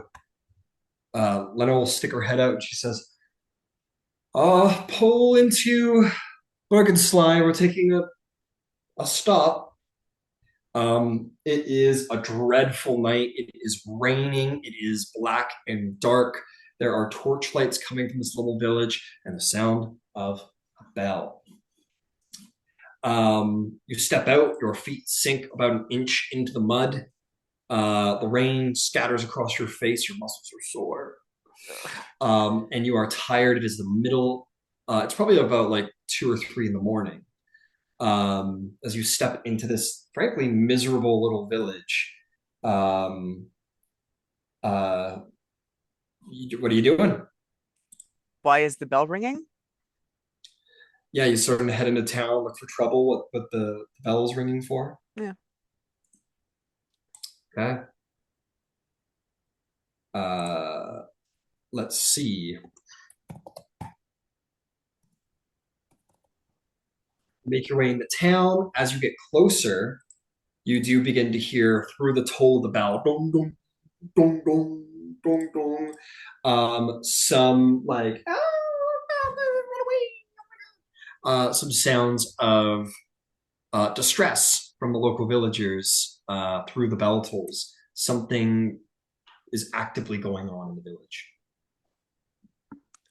Well,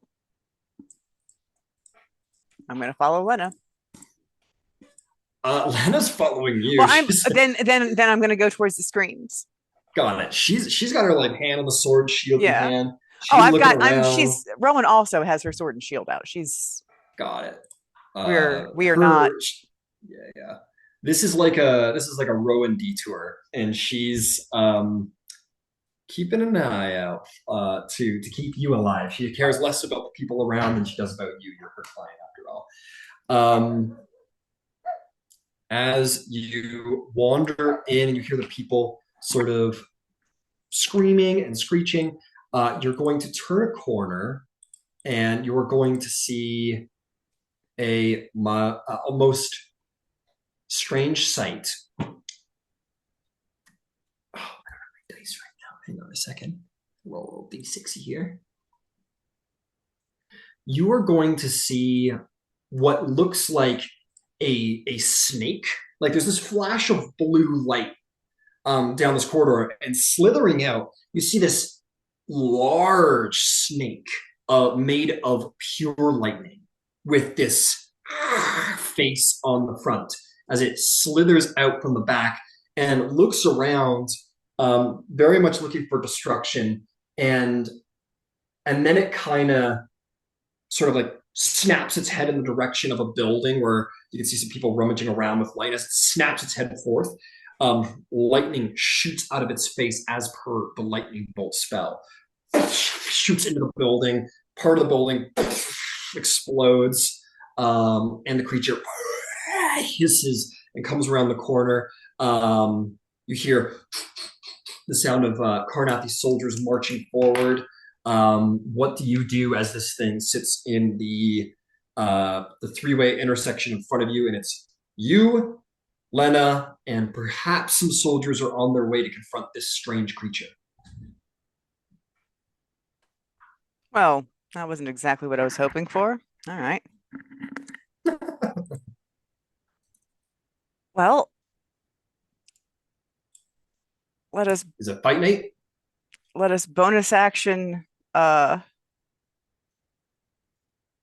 magic weapon, All just right. because that might be So a necessary thing. then, as you are preparing to engage, we are going to swap to someone else. I'm sorry that's anticlimactic, but just want to get all my ducks in a row.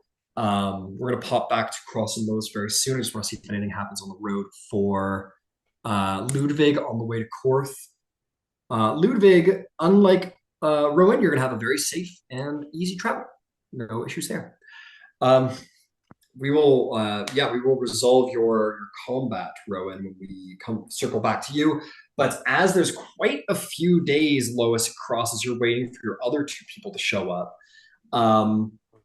like literally, you're gonna have the 26th, the 27th, 28th, probably the 29th and the 30th. So, but let's just go up until Rowan's going to arrive in Korth, Rowan and Ludvig. So you guys have you have 3 days to sort of catch up with where Ludvig and Rowan are in the timeline. What would you guys like to do as Fairhaven is yours the next day as you rise? I'd like to just get paid. Yep, let's resolve payment. That's always fun to get your allowance. So, Lois, you have not been paid in a while. Shannon, make contact. Blah, blah, blah, blah. You guys were paid before you left. So that would have been on the 19th. So I'm going to resolve each of you one at a time. I assume you want to get paid, Lois? Yeah, that would be fantastic. 1, 2, 3, 4, 5, 6, 7. You're going to be the proud owner of 175 gold, Lois, from back pay for your allowance, which is waiting for you at the Denise. And you, Cross, accepted your payment on the 23rd, which means 1, 2, 3. You are going to have, as of the 26th, 75 additional gold pieces. Because I believe just to make sure, your allowance is 25 each, right? And 25 a day? I think so. Yeah, cool. It's been a while. But no yeah. worries. Cross and Lois paid. Is there any interest in opening a House Kandaric bank account, Lois? Absolutely. Beautiful. But I do have one thing that I want to do across that 3-day period of time is the various documents that we got from the Crimson Busher. Uh-huh. Duplicates are going to be made. Okay. I have a forgery kit. I am going to forge it out in the same handwriting. Okay. I have access to comprehend languages. What I recall of the Crimson Butcher's private journal will be written in just regular ink. I don't feel the need for a bloodletting, but it will be written in giant. Okay. That and the cash is what's going to go to the bank, the Kandar bank. Fair enough. How much are you? So first things first. How much are you putting in the bank? I'll put 150 in the bank. 150 GP in the bank. Okay. The terms upon your Lois and Ludvig. Well, I guess just Ludvig because Lois was released early. Ludvig's release was the return of his personal effects, I believe. Was it not? Yes. Okay, yeah. You have the memory, so you're I have key mind. Got it. So why don't you make me a forgery kit check? Let's call this because it's let's call it some wisdom because this is about like perception and like the key details if you would agree. Sure. So why don't we call it like a pers I'll make it your choice. You're proficient. Make me a perception or investigation check at advantage to make these copies over the couple of days. Oh, it will absolutely be investigation. Okay, cool. And that'll be a 22 total. 22. You spend the next three because that's a lot of papers. That's a lot of writing. You betcha. You just kind of lock in. You put your head down. Over the next 3 days, you make excellent copies. I got a question for you too, actually. So you guys wanted to ship off the stuff, some of it to your lawyer in Fairhaven, and the rest of it on to Kornberg. Was there any how you were going to separate that? I thought we tried to get some of that back You did. expeditiously so we Yeah. could get stuff back to The Crimson Butcher, the yeah. good warlord. Yeah. So I would imagine like some of the stuff that went to the Madani's here, that was probably fast enough that it was mostly Mhm. here. It's the stuff that was Yeah. going all the way to Cronenberg probably got turned around and maybe sent here Okay. or So then maybe sent we to make us our Yeah, or I got you. sent to us there, whichever. Yeah. So Um, maybe we make our lives easy and say the personal effects were going to Korenberg and you had Yeah, that turned around and the blackmail was going to Fairhaven. You just picked that up from Adani. that's that seems easy. I like easy. Cool, me too. Especially in this game where it's not always easy. Okay, so I'm going to say blackmail copies and um, Crimson Butcher journal copies are also in the bank for you, Lois. Incredible. I'll write on my to-do list figuring out a banking system for this. I would imagine it's, in addition to whatever they do, banking journal wise, I imagine they do like safety deposit boxes where, Yeah. you just rent it by the month or whatever the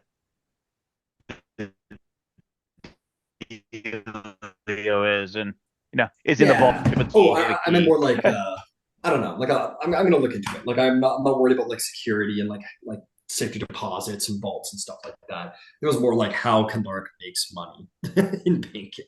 Because I don't know a lot about banking, and another strange thing I'll learn about this week. Well, and it's they what I can tell you that from my own personal understanding Sure. is they probably charged like a monthly fee Mhm. for storage of stuff, paintings, documents, whatever, for the safety deposit boxes. They probably do loans Yeah. from the Kandarak vault, which are based on what people have put on deposit with them, and it's probably a fraction thereof. And they make the money on the coin storage by the interest that they do on the loans. Fair enough. Fair enough. Yeah, that's a good point. So yeah, I'll definitely put a focus on that. That's a good point. Those copies on the blackmail and journal. I'll do more calendar stuff later. Okay, that's what you're doing over the next 3 days. Cross. I'll stick with you actually for a second, Lois. Let's see here.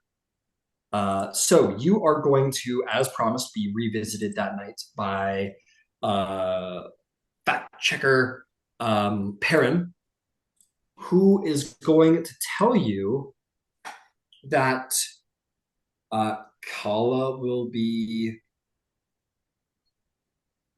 I'm gonna actually. I'm gonna roll for it. We're gonna roll for it.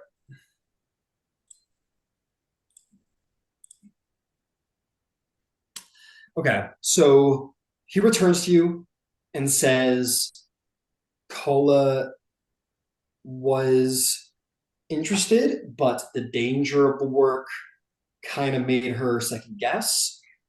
And then there was a thought from Perrin about how you two already have a previous association that is noted. And if you're going to be discreet, it may serve to have a sort of new face in the picture. And that's fine. So at the end of the day, Kala's more than happy to stick with the working of the new Leora mark and all of that stuff. He's more than happy to. But as for your purposes being sort of the face of your information, she's going to step back politely. And that's fine. That's But fine. nonetheless, you will gain a point with her. She has honored you thought of her. To which point Perrin is going to give you a choice of who you'd like to take over as your basically face on the paper, as it were. He has two choices that he thinks would do well. The first of which is a reporter known who is very busy, but he'd be willing to work with you. Tanis Galanda of unmarked heir to House Galanda, so he's not an heir technically. He is a senior reporter with the Corenberg Chronicle for political and social things going on. So he has a pretty decent understanding of that kind of thing. The next is a somewhat currently bored war correspondent by the name of Tovin Ir Draelis, who is more than happy to put himself in harm's way for an important story. Let's help Tobin be busy. Fair enough. Tovin is picked. The good news is that Tovin is in town,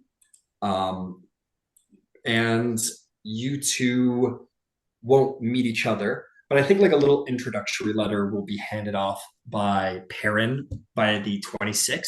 He'll like set everything up. He'll hand you a little letter from Torvin, which will essentially say like, appreciate the opportunity, glad to work with you. Rest assured, your discretion is of the utmost importance. It's very professional. You're like, okay, yeah, this guy's senior war correspondent. Like you can tell immediately. And he says, more than happy to work with you and take any information you have. I'll do the best to do respect to it as I can.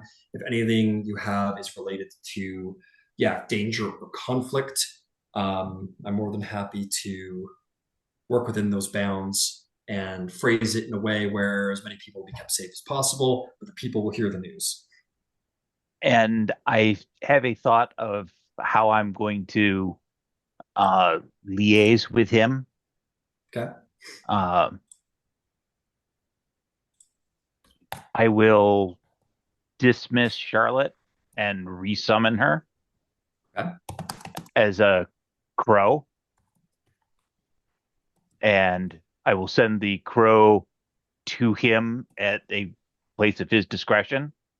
And then we'll move within the 100 feet barrier, but outside the building, wherever clandestinely makes sense, and then do the familiar presence piece because corvids can talk.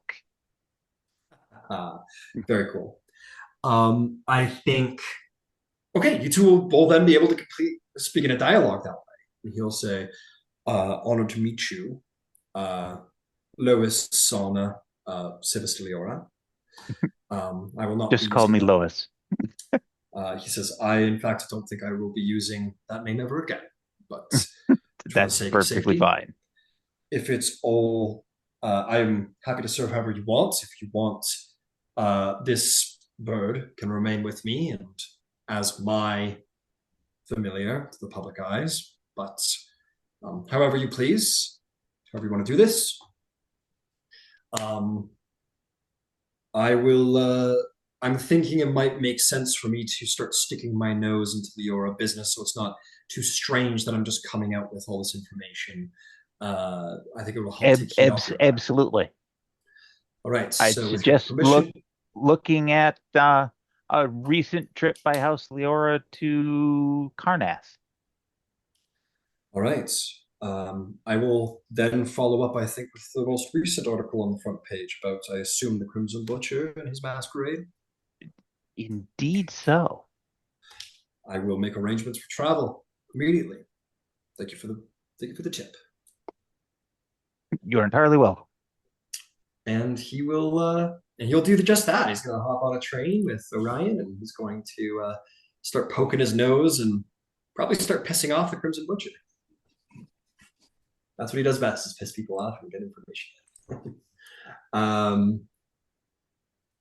All right. Incredible.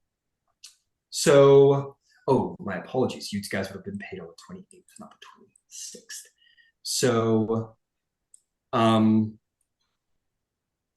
just to make sure, I got that right. It's fine. Okay.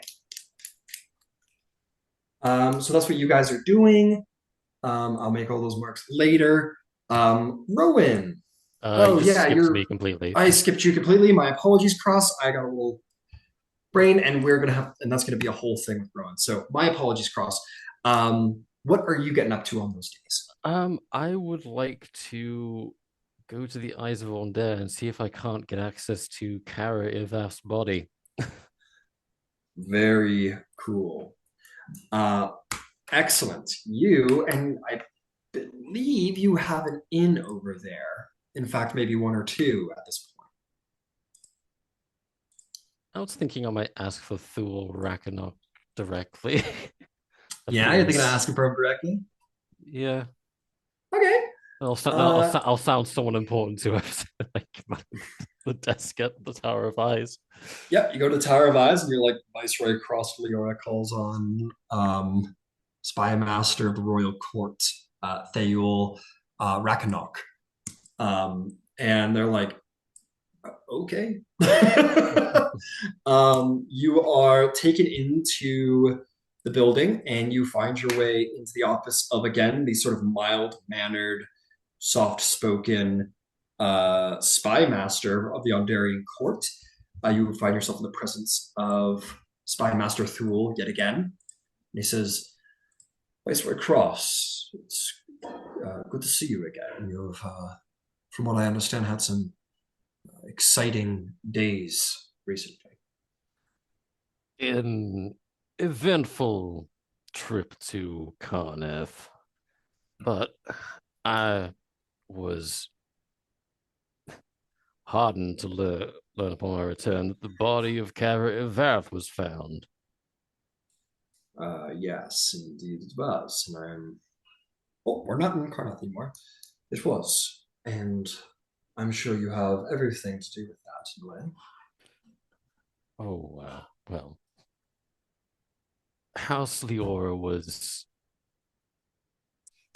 Well, the nature of House Leora's involvement is a closely guarded secret.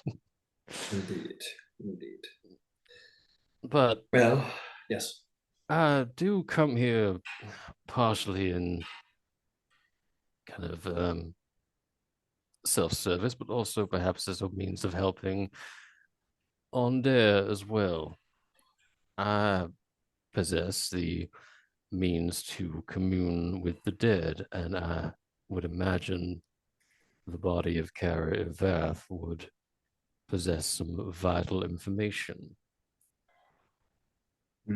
Indeed. We have already had some people within the court of Onder conduct their own investigation on the corpse, but that was some days ago. If you're willing to come back tomorrow, I believe the cycle of availability for her questioning will be reintroduced, as I am led to believe that's how the spell works. Indeed, there is a grace period between castings, so I'm happy to wait. Understood. So just to make sure, actually it would have been 1, 2, 3, 4, 5. Oh, okay. It's a 10-day period, right? Yes. Okay, so he will, true to the calendar, he says, actually, we'd be more than happy for you to perform a follow-up interview with the body. That will be 5 days. It's a 10-day period, if I'm not mistaken. Yes. Well, for no reason, and certainly not because you maybe saw to it that Onder was aided, especially as Onder. I would like to keep such a positive relationship aloft, so if you'd be willing to have me or another member of the Eyes of Onder present for your questioning, we'd be more than happy to make the body presented to you, and you may do the follow-up questioning. I see. I have no objections to this, or my everything I mean to ask would be relevant to the Eyes of Onder as well. So, sure. Very well. As I look up the calendar to make sure I'm getting everything right here. This is exactly what I wanted. Oh. Yeah, they've got 30-day months. That's right. Sorry, I'm just getting my notes right because we're reaching about the end of the month here. He says, okay. So current date is, my God, you guys really fill your days, don't you? We haven't been through a single month in this game yet. Just so everybody knows, like, this has all been inside of 1 month. Oh God, that's like I cannot imagine that kind of month that's been. No, this has been the wildest month of your natural born fucking lives. Is what it's been. Okay, let's see. And for Rowan, that's saying something. And for Rowan, that's saying something. So these are, let's see here. First is 7, 14, 21, 28. So today is the last day of the month. So return to me on the 5th of next month, Olaroon. And you may just come to the royal court, in fact, and I'd be more than happy to escort you to the corpse. I'll see you on Zor. Very well. That'll give us time for the rest of my colleagues to return from Karnath as well. So, see you on the 5th of the next month. Very well. You would know that today, it wouldn't be technically today. So when you got paid last. So this would probably be in whatever. It all lines up. Yeah. Let's see. So that one, that'll be on the 4th. We'll just delete that because let's be honest, it's been a busy month. All right, fantastic.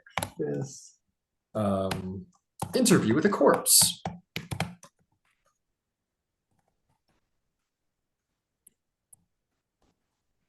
All righty. So, what else would you like to do? There is that's just one errand and a 3-day stretch. I don't really have much else on my agenda. Just checking if I have anything else. We did skip the epistle. I skipped a number of phases today by accident. So,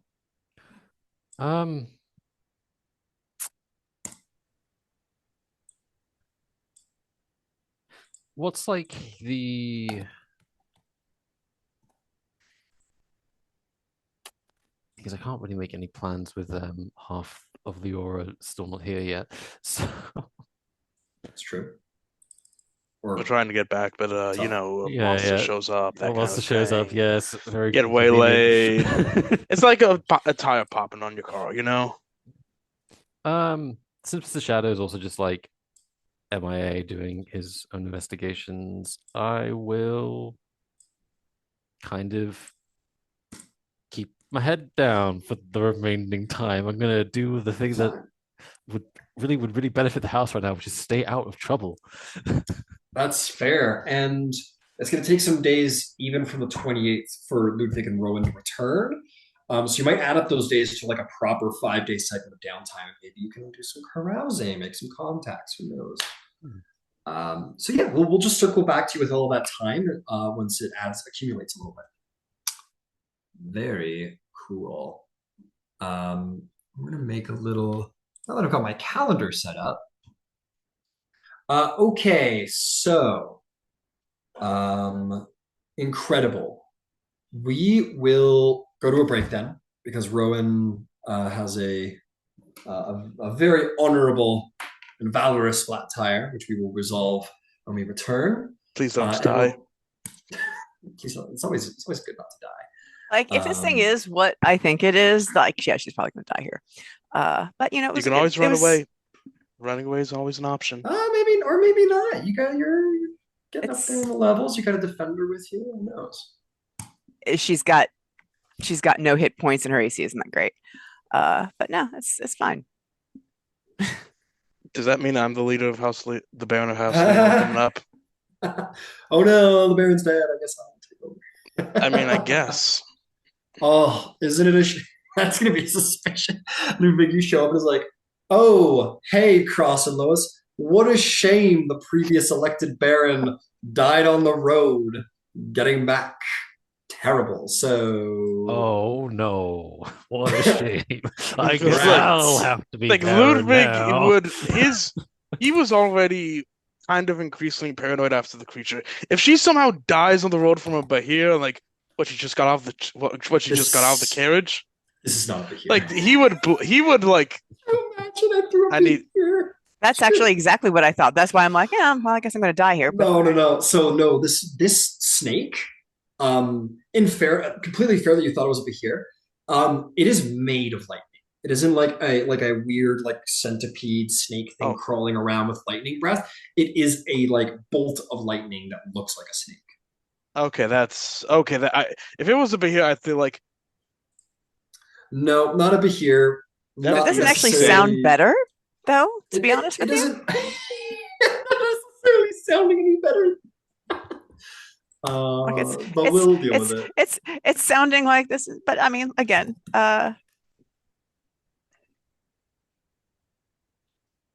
it's fine. Not a You- that's problem. more- Just that drive sounds a copper more rod survivable. into the ground and talk it into charging you. Yeah, there you go. you play range. Lana plays melee. You know. That's true. She'll throw herself at it. Woohoo! Mhm.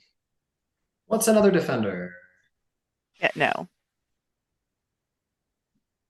Well, if All right. you die, I can't wait to meet your new character, Carmen. That's terrible. Fucking. It's I like mean, yeah. Hey man, hero shit, right? Hey, if there's one thing you probably learned about running around the countryside trying not to get killed by Dargoon raiders is that hiding isn't a bad tactic. Yeah, but I can't right now. Not at this you very can second, always no. run away. Yeah. Mm, I gotta go use this the thing can bathroom, guys. probably outrun me.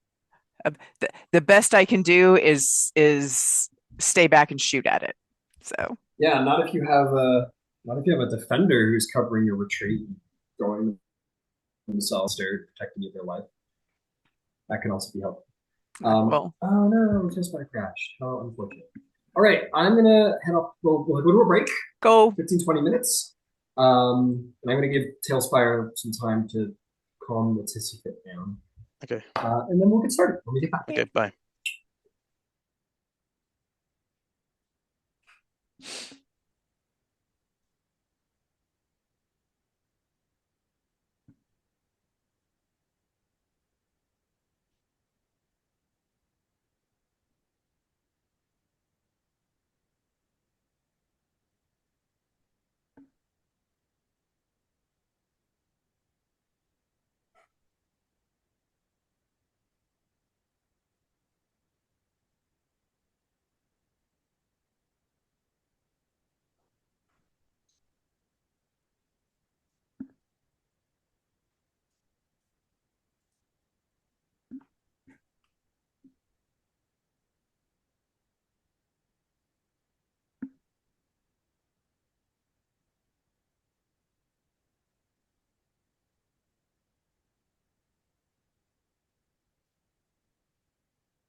Mm.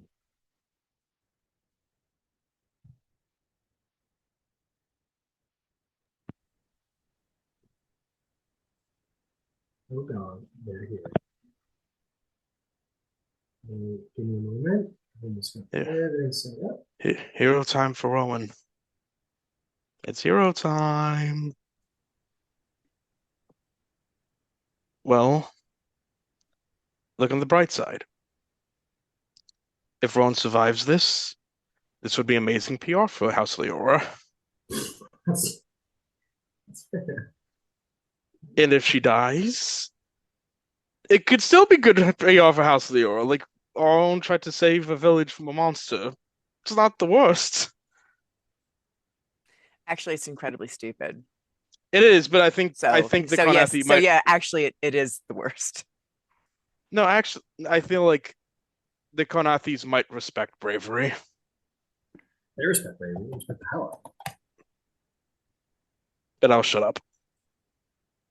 All right, I'm just gonna put some warrior boys on the field, and we can get to it. No, it's from Warhammer. Please don't kill Orion. What's gonna happen is gonna happen, brother. Okay, Yeah, let the dice decide. the dice are gonna do what they're gonna do. Let's find out. Sure, we'll make this guy the boss. Okay. Okay.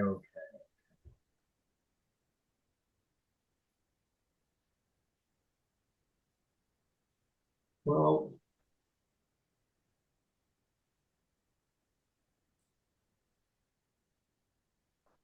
okay.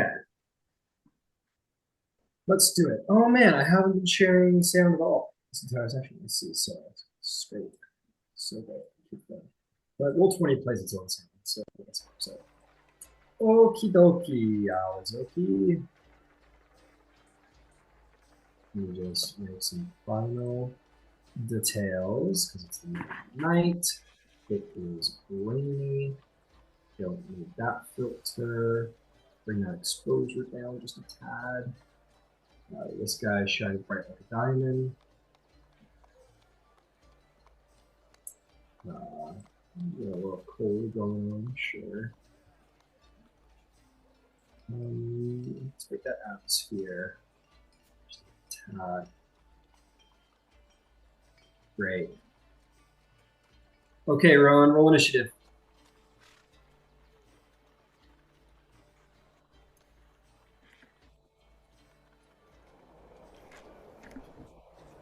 Shit.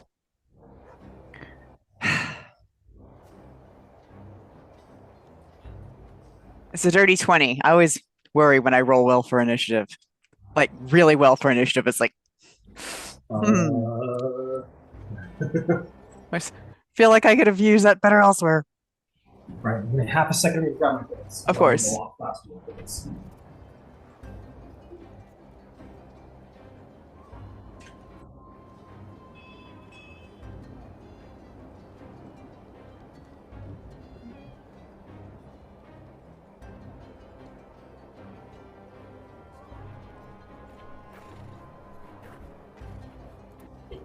Okay. Let's do this. Leroy Jenkins. Okay. Get back. Rolls. 15 and 6. I'm gonna roll it.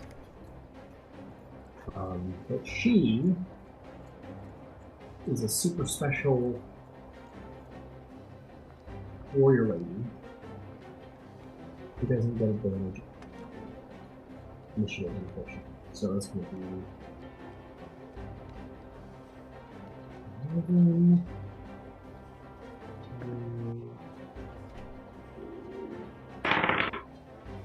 2, we got a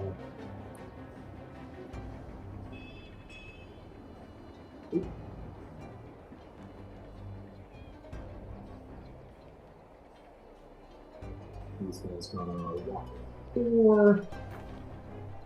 Oh.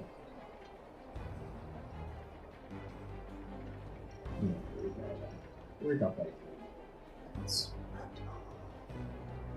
Okay, here we go. There we go. Your commander is decent.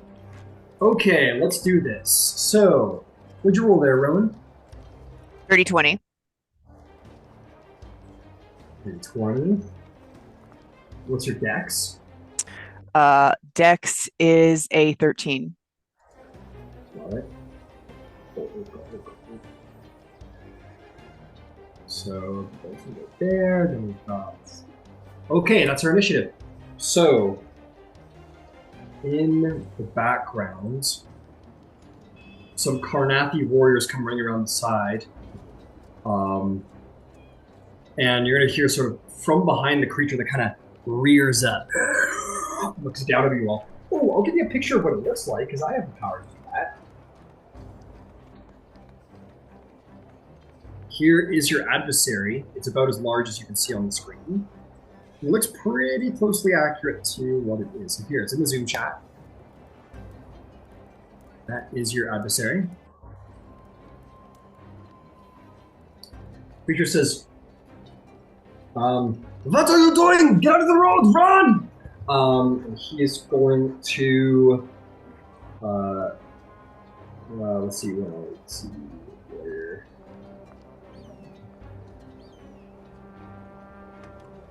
Okay, he is going to try and get some ground on the enemy. In fact, he'll kind of like, over here! You bastard! Kind of yelling at the creature. He's going to say, charge, men! And one of them is going to run forward with their boss as he uses attack the charge as a bonus action.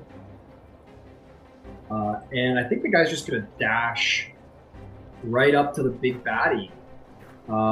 Try and defend these travelers in the streets. Come off to the side, and he bears a giant great sword in his arm. Just kind of runs right up the creature. That's going to be him. Bringing us to your turn, Rowan. You see some brave Karnathi warriors charge down your adversary. What do you do? All right, well, then I will... Let me check what the rules on using Spot are. Because I think I can just send Spot in to help these guys. I believe there's a bonus action command, if I'm not mistaken. That is exactly what I am trying to check. Anyways. All right, so yeah, I think what I will do to begin with is send Spot in there. He's got a move speed of 40. Oh yeah, easily runs into a flank with the Karnathi commander. Excellent. And yeah,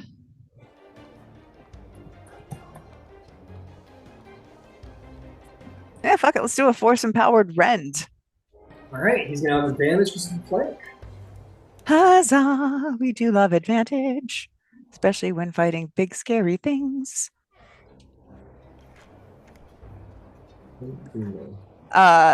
So that is a 25 to hit. I think that'll hit. Or 7 points of force damage. 7 force damage. Well done. It attacks the creature and bites down on it, and as it's using magical force, almost like a force field sort of surrounds its teeth and like manages to grip onto its magical form and bite hard. And it does some damage. Well done. Can I duck into one of these like little houses to have some cover? Yeah, you look to your left, it looks to be some kind of storehouse. If you want to like, there's multiple ways you go about it. So I'd suggest sort of, yeah. If I can get a sight line what I would like is to find a place where I can come out, shoot, duck back inside. That way I'm not in the direct line of, lightning. How far is what's your range on this? So the chromatic orb has a range of 90 feet. Yeah, you got tons of range. And then okay. the sorceress burst is 120 feet. So I got a couple of ranged things, which is kind of what I was planning on using. Got it. So why don't we say you run back here, take some cover behind these crates. Yeah. That'll cost you 30 feet. You can sort of complete your hide and peek tactic on your next turn. So you can take a shot on the way out if you wanted to. Yeah, I'll go ahead and take the shot on the way out because I can. And actually, I'm within 90 feet. I'm within 120 feet, so I'll just go ahead and cast the sorceress burst, and we'll use psychic damage. See if it works. Sorceress burst. Jace. Oh, I heard of that. That's cool. And that is a 19 to hit. 19 will hit. What's the damage? So I can choose the damage, and I'm choosing psychic, but I don't know how to change it in D&D Beyond. So it does 10 points of damage. Hit, roll 1d8, choose your type. Psychic, and 8, roll another 8, and fuck, that's a really good little cantrip. Fantastic. No worries. How much psychic damage? That was 10 points. 10 points of damage, okay. You've taken... Okay, got it. This is through... Yeah. So we'll say in this moment... how does this happen? Because I believe this is your first use of certain powers that are not at your disposal. Yeah. She's going to kind of ground down into kind of connect to the earth. And as she turns her head, her eyes kind of go black, and it's like gears start turning within them. Okay. We'll say on your body, your mark of making begins to sort of channel magic. It kind of collides with the mark of diplomacy, and it creates this sort of like this magical backlash. And then, in that moment, and this power channels through and out of you, and it hits the creature as it sort of shakes its head in agony. And you're realizing that something's weird with my body. Is there anything else with it? Hide. Bye. Take cover. I take cover. Fair enough. All right, that's going to bring us to this thing, whatever it is. Roll dice here. Lucky. Let's see. It is going to let off 2 magical strike attacks. Its head and its tail sort of lift up and sort of jab out lightning fast, like a snake's head would. One's going to attack your wonderful hound, the other's going to attack the brave Karnath commander. Your dog will be very lucky. It'll not hit your dog. Yay. But it will certainly hit the commander. Unfortunately, as he rolls tremendously.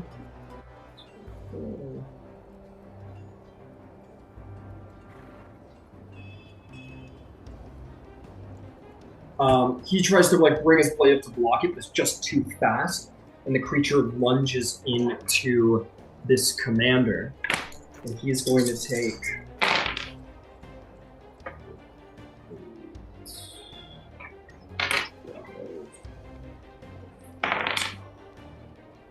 he is going to take 21 points of lightning damage. And sort of screams in pain, sort of grits his teeth, but remains strong, his form precise despite the attack.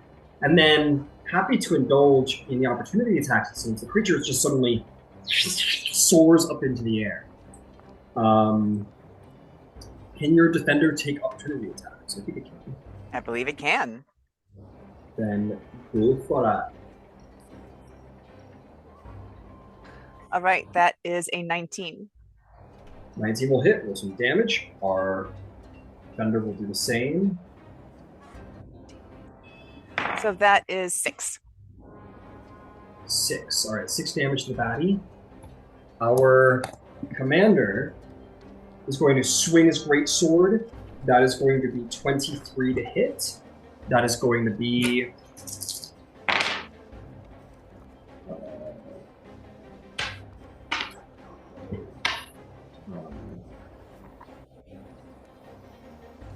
come on, Ray, you can do it. There we go. That's going to be 18 points of slashing damage reduced to 9. As Common Steel meets a strange and magical creature. As he does so, he is going to say, Blood! As he lands the strike, his defender is going to run in for another 15 feet. As he's going to use a maneuver, and that will be his turn. Okay, that is going to bring us to Lena, who, as much as she'd love to go in and help, she's got a job to do. She's going to swap to her heavy crossbow, and she is going to run after you, Rowan.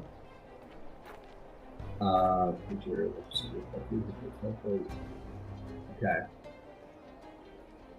Let's see. We want to get in between you and your baddie here. So she's going to run through here 20 feet, and then she's going to make it back another 10 towards you. She is then going to do some cool shit. For sure. What's this one doing? Oh, that's melee. Can't do melee. She's just gonna take a little heavy crossbow shot at the. Oh, can't. We'll have done it on the way out, just to make it. It's a natural 20. Way to go, Leonard. You're getting a raise, maybe. That is only going to be 12 points of damage, however, on a very bad roll of the dice, for 6 points of damage to the flying creature that is looking pretty hurt. The knights are going to. How much damage did Lena do? How much damage? 6. Okay, never mind. These warriors are going to run over here.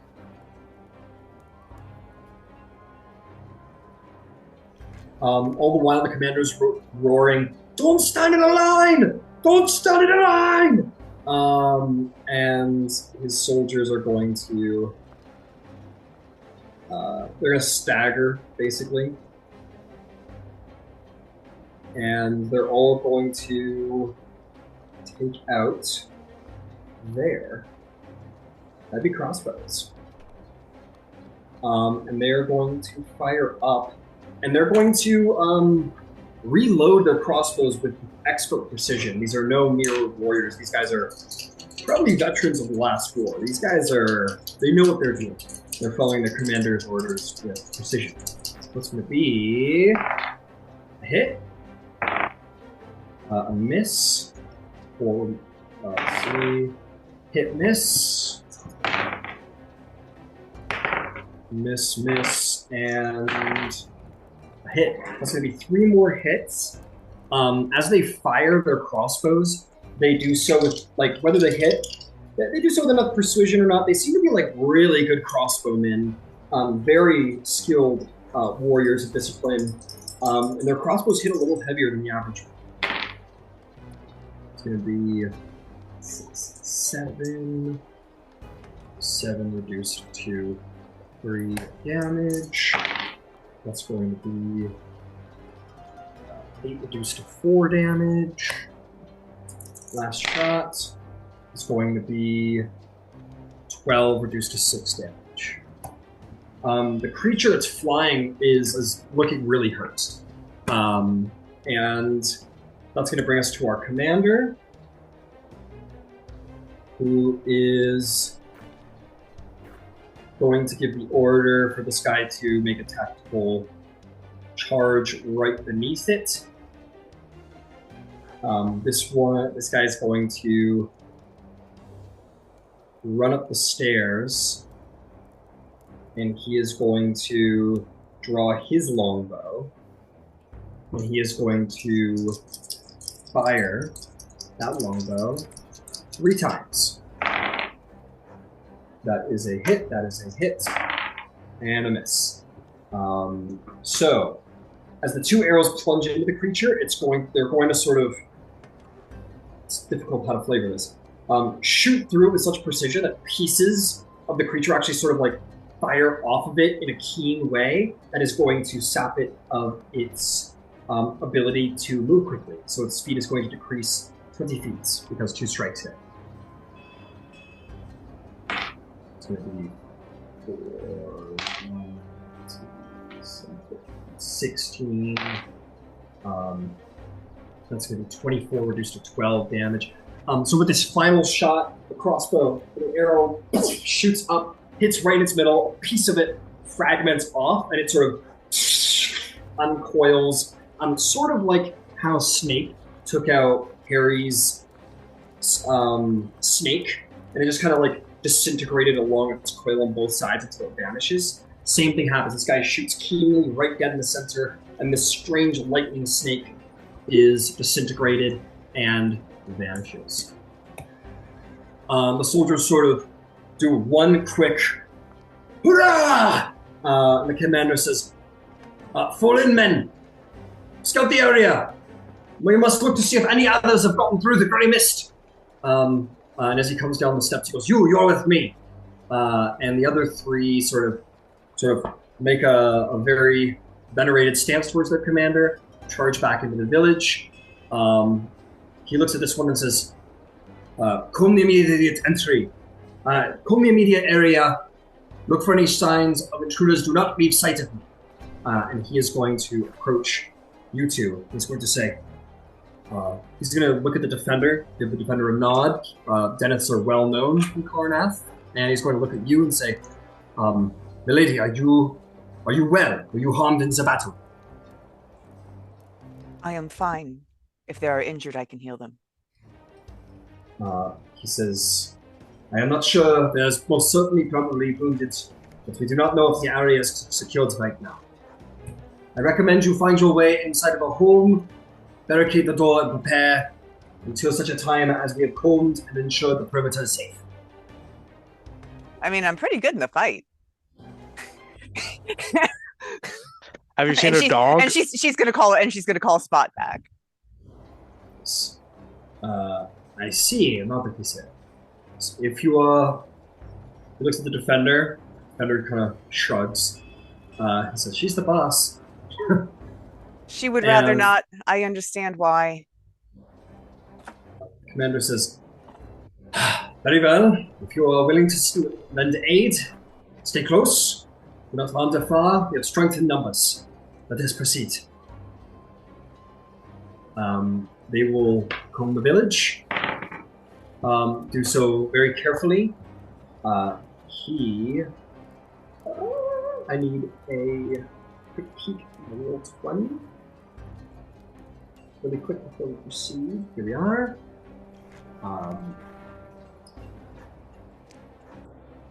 Nope, that's not it. There we go. He is going to look, as he begins to proceed, he's going to look back at you and kind of bow his head. He's going to say, "I am honored to meet you, lady. I am Commander Alaric Demka." I'm Rowan Karnath de Leora. This is Lena de Denise. He says, "A pleasure, my ladies, and let us proceed with the mission."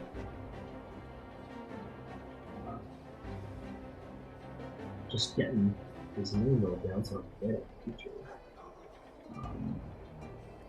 Oh shit. What did I say his last name was? Alaric,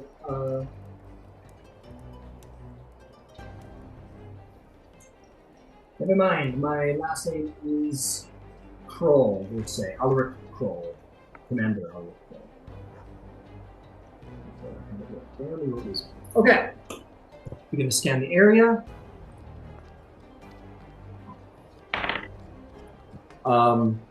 Scan the area carefully for a while. He says, I did not know. What are you all doing here? I just finished meeting with the barons of Deneath. We're on our way to Karnath. I see. You decided heard- to. This screaming from the village, and yeah, I decided to stop.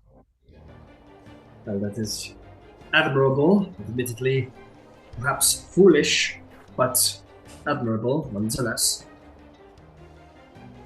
If you don't mind my saying so, lady. I'm glad you find it admirable. I do realize it's foolish, but there's some things you don't let stand. Well, welcome to Vergensley. You will travel around, sword in hand, carefully. Lena will say, if I might ask, Commander, what is going on here? He says, well, we are on the border of the moorlands. All manner of creatures and strange things crawl across the borders, but this is an important lumber post, so we can't exactly abandon, and it's up to us to deal with the creatures that roil through the mist every now and then.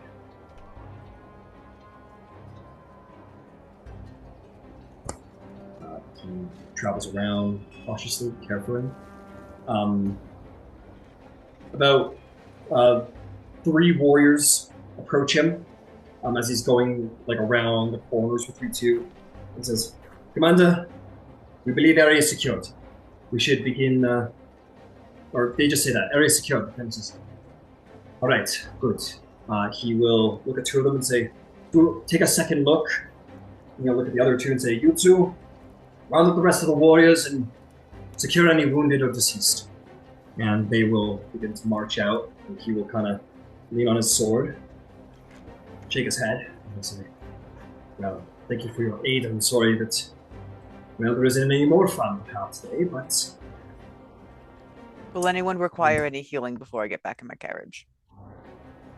Perhaps. I do not have a report as of yet how many were wounded. And to expedite that a bit, there aren't many, if any, Dragon March services out here. So you coming forth with some healing expertise, how much can you expend? I can expend... Let me check my sheets.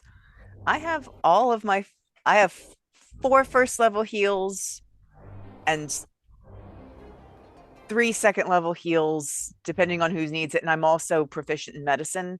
So I've also got Spare the Dying, so I can keep people stable and make sure that folks make it through the night if need be. Got it. So we'll say about 2 hours later, mark off all your small slots, if that's what you wish to do.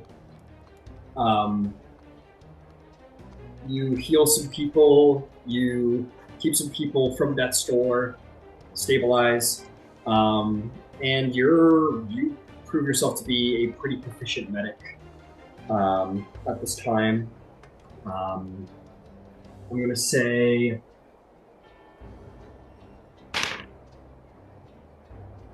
the creature, before you could do anything, the creatures, there were plural creatures, took the lives of 9 villagers, and the remaining injured you were able to save, or at least keep stabilized.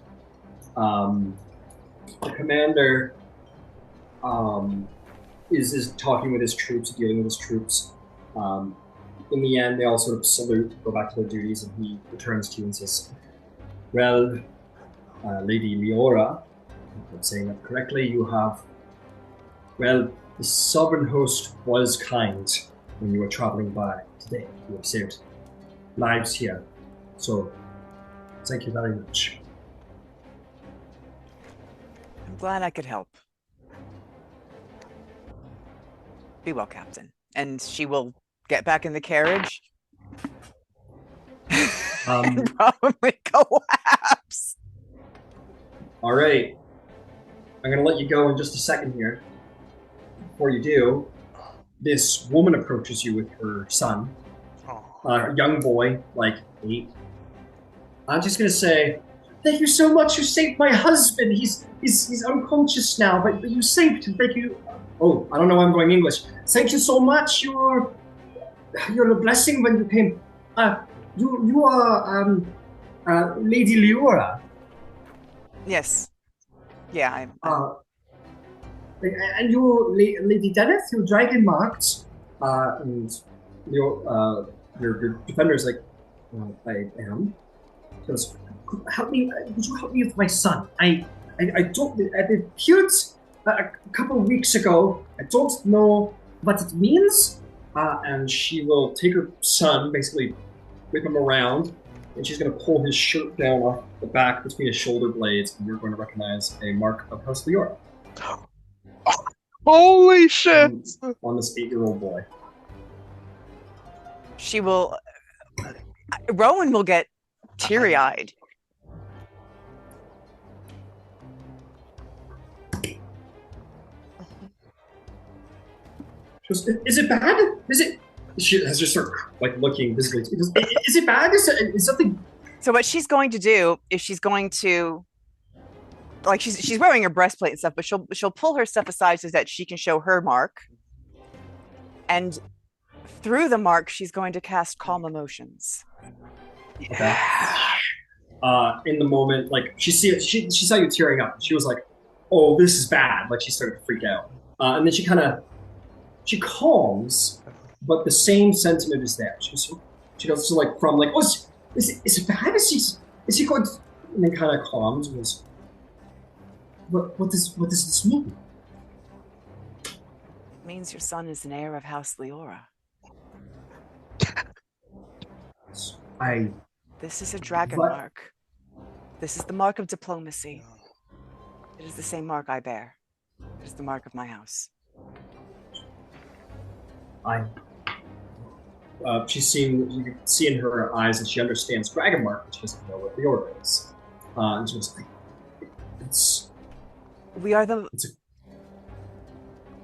we bear the mark of diplomacy. We are finding our way, but ultimately we make contracts and try to keep peace. Is it you and your husband and your son? Is that the extent of your family? Yeah, we have extended family. I would like to offer. I cannot take your entire family, but I would like to offer you, your husband, and your son the protection of our house.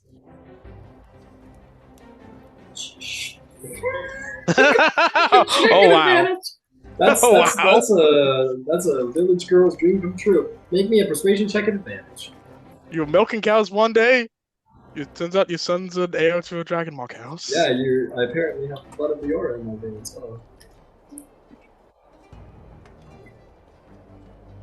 That is a 21. Yes. He goes, "Oh my god! Okay, this is." She's like suddenly like elated.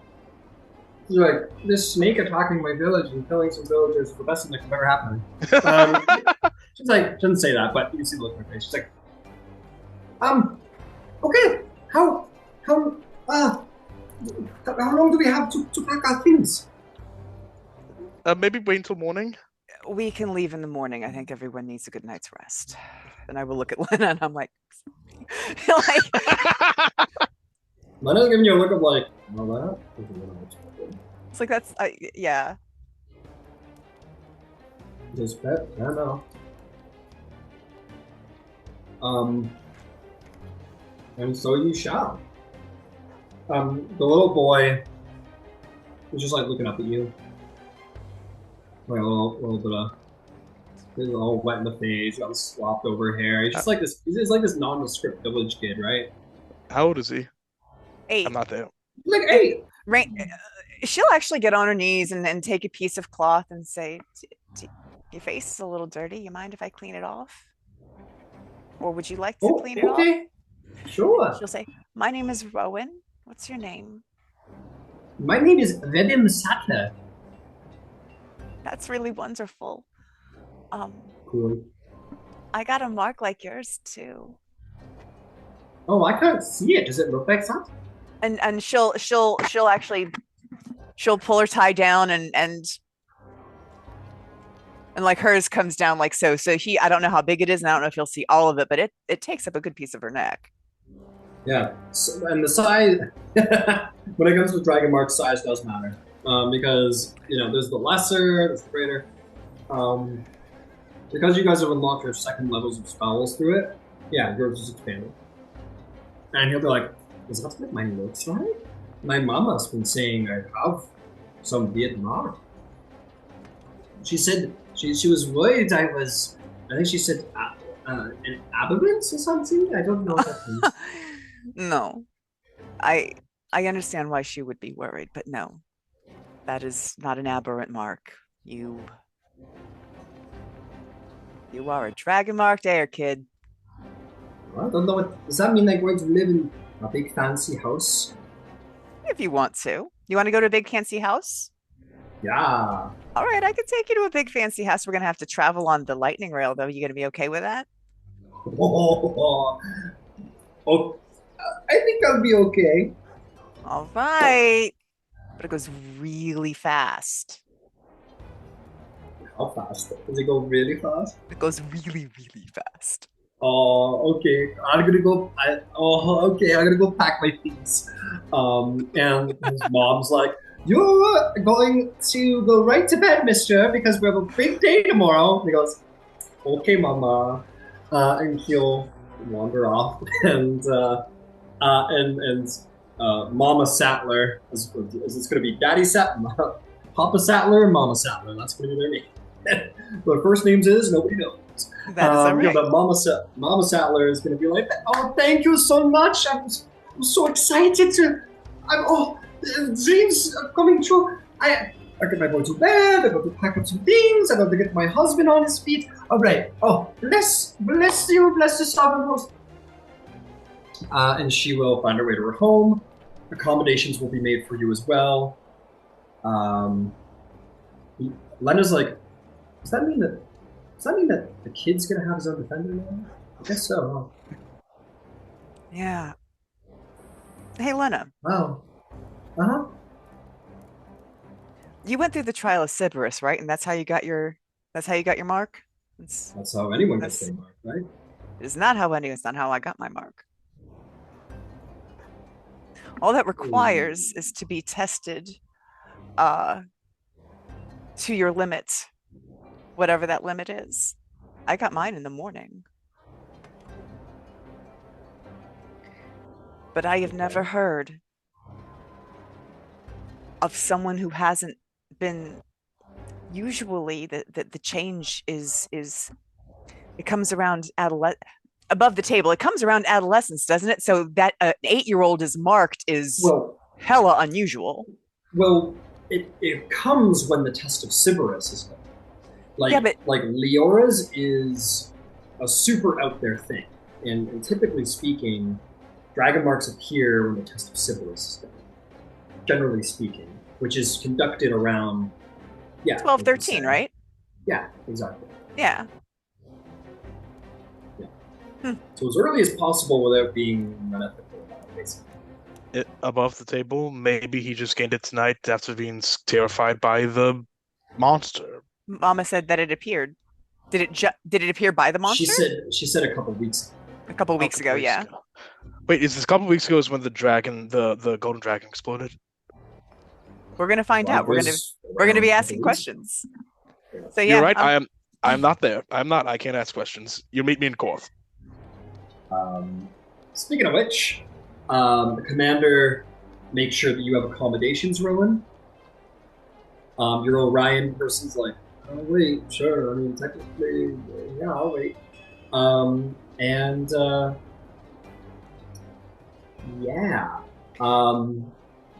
That is a point. I will tip him extraordinarily well. Like I will pay him for his time.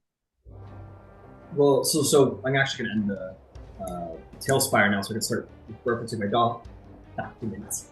That is a point. If you want to get these guys to court, you're going to have to probably pay their way. They're poor villagers, right? That's fine. So let's figure out that fun little snippet of information. How hard I'm going to make your life right now. Okay. Here we go. I will happily pay the carriage guy for his time to wait and for the extra passage. He says,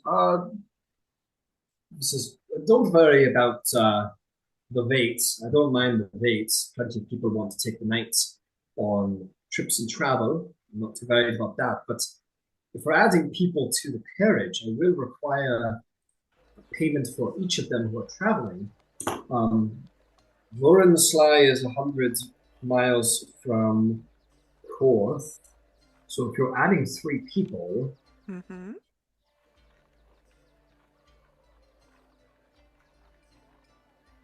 it's going to be an additional 90 gold to get them all there. That is fine. Ludvig would be willing to pay when you get there. She's not there. All right, but she has it to like she's just gonna hand it over. Yeah. Hand it over. He goes, then we have no problem. Have a good sleep. See you in the morning with your additional passengers. You sleep. You sleep. You load up the sattlers into your carriage, and goodbye, say the people. And you travel up the road as Vedem is like, whoa, now we're going. He's like, we're going so fast because it's 5 miles per hour, which is incredibly fast, probably faster than he's ever been. He's like, this is so fast. And Mama Sattler's like, sit down, and Papa Sattler's like, oh God. You guys make it to Karnath. The commander in Lorensly bids you adieu and says, visit anytime you want, and you make our jobs easier. And you make it to Karnath. What's funny is Ludvig, you, my friend, actually, you two are going to make it in around the same time. Yeah. Not to be too like beginning of Tombstone about it, but like we'll say Rowen, you show up first with your defender and these like 3 like villagers, like Lumberer and his wife and child, and you're like, you receive the message from Ludvig, which is basically like, arriving at Karnath, see you there, want to travel together. And as you're receiving that letter from the Civis guy and you finish reading it, you see Ludvig step off the lightning rail. Who's looking like a pretty probably impressive Karnathi warrior as you step off the lightning rail, and you hear Vedem go, oh my gosh. Yeah. Is that a war hero? That is Ludvig Traeger Zeliora, and he is the 4th son of the warlord of Bastion Keep, which is like way up north. Oh, would you like to meet him? Oh, all right. Well, she'll wave Ludvig over. Do I see you? Yeah, you see Rowan has picked up some strays. It seems like a small family. I tell someone grab the bags. I help him grab the bags, of course, but like he grabs the bags. He's like, I don't care. I'll grab the bags. All right, he does. He can grab his sword quickly. Yeah. I go to like Rowen. It's good to see you. Are these we family will talk members? later. We will have all the discussion later, but right now, are we staying or are we getting right on the train to go home? Like, what time is it? It's late for you guys. Late. All right, so we will get a room at the place where we stayed. King's Grace. King's Grace. All right. I'm on to cover the costs. Fantastic. King's Grace is a decent stay. For make sure you're marking off food. That would have been 2 rations for both of you as a 2-day trip. So you guys make your way over to King's Grace. Just for pricing, you can either go wealthy or aristocratic here. It's a very nice place. Wealthy So is that fine. is wealthy's fine. So that's 2 gold a person. Don't worry about your defenders. So 2 gold for each of you, and then with your additionals, that's 5 individuals for 10 gold. That's fine. Okay, I cover the costs. Well, thank you. Cool. Problem. Handle the costs. This kid's like, oh my gosh.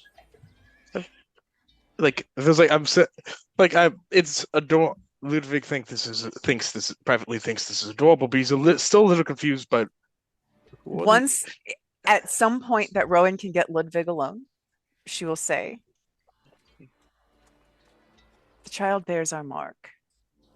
The parents have no idea what's going on. Do not inundate them with a bunch of questions now. We are going to get them settled in Fairhaven. And once they are settled and we know the boy is safe, we can start asking questions. But if you overwhelm him and make this not fun, it's going to be a problem, all right?"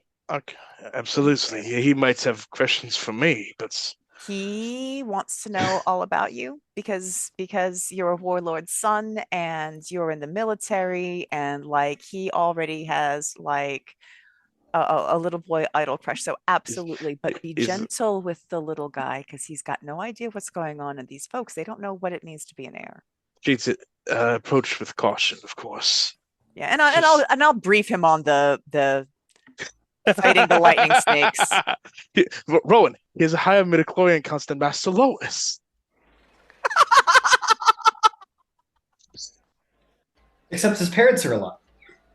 So it's a win. And we're going to try to keep him that way. So I'm sorry, the family, Satzler, what's the boy's name again?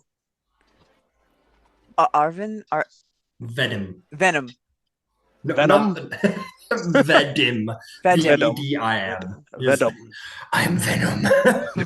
Holy shit. I'm the little boy Venom. Oh, Jill. Venom. No. He's Vedim. Vedim. All right.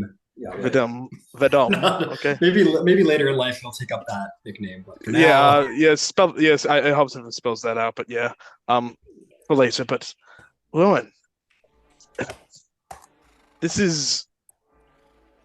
Do you know what this means? It's expanded. It's growing. Well, we knew that. And I know, but we will put out a search to look for more. Now, yes. Let's just be cool and get home without, getting assassinated or attacked by weird lightning creatures or, lightning creatures. Whatever the road may bring. Does she explain to him what happened? Yeah. What were you thinking getting out of that carriage? I mean, I applaud your bravery, but what were you thinking? I mean, it worked out for us, but what were you thinking? I was thinking that I did not survive Dargoon to go by another village that's on the border of the fucking morning to let people die. Yeah. That's what I was thinking. And I already know it was stupid. And yeah, I know. I'm sure Lena would remind you, but that's what you just did. That is the reason why I feel like I can trust you the most. Well, let's maybe not publicize it, right? It was a way out of the way place. No one's going to find out about it. Let's just. This is. House Leo helping save a small town, healing the villages. It's. You could talk to Lois about this, but a good story is powerful. I know. I will. You're a hero. Enjoy it.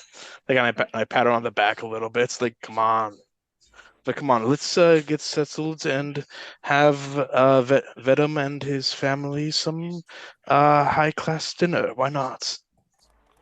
And yet, you'll notice that Rowan is awfully sweet to the boy and the family. Like she's trying to make it easy for them. She knows they're overwhelmed. Poor guys. Yeah, this is overwhelming. The only people who are overwhelmed are the parents. They're like, they have never seen the city, let alone the opulence of wealth they're being presented. They're they're shocked. Papa Sattler is probably a little delirious still from his wounds, and he's like, am I awake right now? Vedim is like, oh my gosh! He thinks everything's really cool. He's having like the best day. I feel like Vedim is probably gonna once Vedim sees Ludwig, they're probably gonna be fast friends, those two. Mhm. Oh, that's gonna be amazing. So But I help make sure everyone gets settled, and I make sure that as the family of Thieves wants to go get something to eat. They look at each other. They look back here. They're like, yeah, let's go eat. What's to say, sir? Mama Sattler's like, what's up, cold? Let's go get some food. It's exactly, and I calm them down. It's don't worry, I'll cover the price. Oh, thank you, sir. Mama And I Sattler looks like a little. She's an older lady, but she looks like, oh, thank you, Lord Leora. You're such a. Thank you. like she's like does she inside check, Ryan? Does she have the hots for me? No insight check required. There, Ludwig. She's putting it on pretty thick. Like her husband's She like right takes there. off her like hair, her like I don't know, like villager like mantle. the She, like, bandana thing. yeah, she like pulls out her hair, plays with her hair a little bit. She's like, "My, your Commander Leora, Kana, your warlord's son is what I hear. How impressive!" And her husband's like right there. And he's like a little delirious from his wounds. Just Mr. Cecil, are you all right? So you in the mood for Ah, dinner? I will. The Lady Leora healed me good. She said that I might be delirious for a day too, but I'll be fine. I love Yeah. Well, let's all head downstairs and have some food. I would love to hear from you all about how this has happened. You've come here to join us. And just because I want to expedite things so we can Yeah, pull yeah, Lois I know across this, in. et cetera, et cetera, et yeah, cetera. like we could just get on the and then be in Fairhaven. We do. Like we could. Fairhaven. Yeah. I'll just give like a general narration of the travel and of course the cost of the travel. We're trying. Well, all right. So And the travel for Rowen and Ludvig going back from Korth should actually be covered by Fjarlin. Well, they're paying you an exceptional. Oh, all right. I actually thought that was like I thought that had already been arranged. So never mind. Yeah, it's no problem. Yeah, they're paying you an exceptional allowance. So there's an expectation that We'll- is part of the bills. Then we'll go there was like a middle of the road that was not like standing in a bunch of awfulness, but not first class. Yeah, it's just standard. yeah, it's standard. Like we get a room for ourselves, I suppose. But yeah. and I'm I gonna just figure that out for you guys. Give me a moment. I just gotta It's travel along the lightning rail here for a moment, and then we'll get to Fairhaven, and we'll bring Lois across into the moment. and So- as we're doing this, train, get off, boats, get off, train, customs and borders, whatnot. I talk with Vedim, like, well, tell me about yourself, and I answer any questions he might have. You find yourself regretting that probably. A couple Oh, of days no. of travel. But he goes, "How do you get so tall? Oh, what's that under your arms there? What, you can shoot lightning?" No, He goes, I do where- not where show him the we-" gun. I do He not goes, show him the gun. Oh, he's a nosy kid, man. He'll probably spot it. It sounds like, yeah. He'll spot it at some He's point. gonna see it. It's What's that? it's well, it is a weapon to defend myself with, a gift from my father. Oh, I bet you really are Warlord's son, aren't you? Oh, yes, I was. Yes, I am. I am his son. Oh, wow. So, What's it like being Warlord's son? no, well, perhaps not too different from yours. There are things you help them with. You have to, and I give like you. I played with my brothers. And I describe a kid's life, and except like I admit, like the food probably tastes a bit better, maybe. But maybe not that detailed, but I was Yeah, I trained gotcha. from birth to be a warrior and help defend Karnath from evil and invaders. Oh, oh my gosh. All right. So here comes your fee. The elemental galleon. That's just a standard rate. There's no. That's what it is, just to get across the river there. Do So that's we? five. Okay, you got. Sorry, I just gotta You, give me a fin- second so I can figure it out. you finished? Yeah. 5 times 4. So that is. I'm just gonna double check. Elemental galleon, 5 silver a mile. So that's gonna be times 5. So that's gonna be 25 silver a mile times the 40-mile river. So that is going to be 100 gold to use the elemental galleon between Reckonmark and Dallas. 100 gold. 100 gold to start. Okay. That was the cheap part. Rowan, want to split it? Equals 5. So 520 total. That's in miles. Rowan just got that. Rowan's got the 100. It's not a problem. Okay. Cool. Never mind. All right. So you guys are riding standard on the lightning rail. Correct. There. So it's going to be 2 times 5 people. So 10.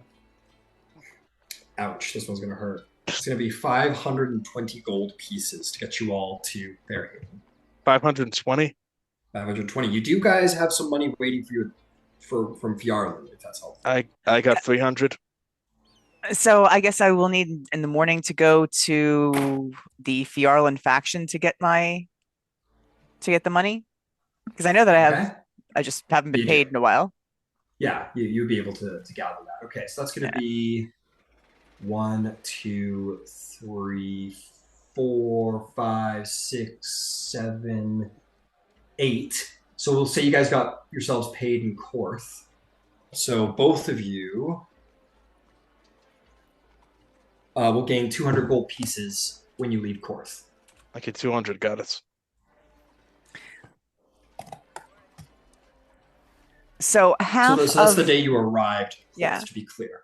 Okay. So half of the 500 was 520, so that would be 260. If you want to split it between you, Like if we're splitting Yeah, it in half. yeah. Yeah, I can do the 260. that would You be do 260? Yeah, I can do 260. All right. all right, big monies. But Expensive. hey, you need the heirs, man. You need them. That's Yeah. fair. Absolutely. And I didn't think that taking the boy from his parents would be a Yeah, that would be a would've bad been- idea. You weren't Like, gonna Qui-Gon Jinn his ass. no, like no. Fair enough. that's not good for his development. He'd turn out badly later on, you know. You underestimate my power. I hate the mist. It gets everywhere. Yeah, I hate that. That's actually really funny. And lightning. Okay.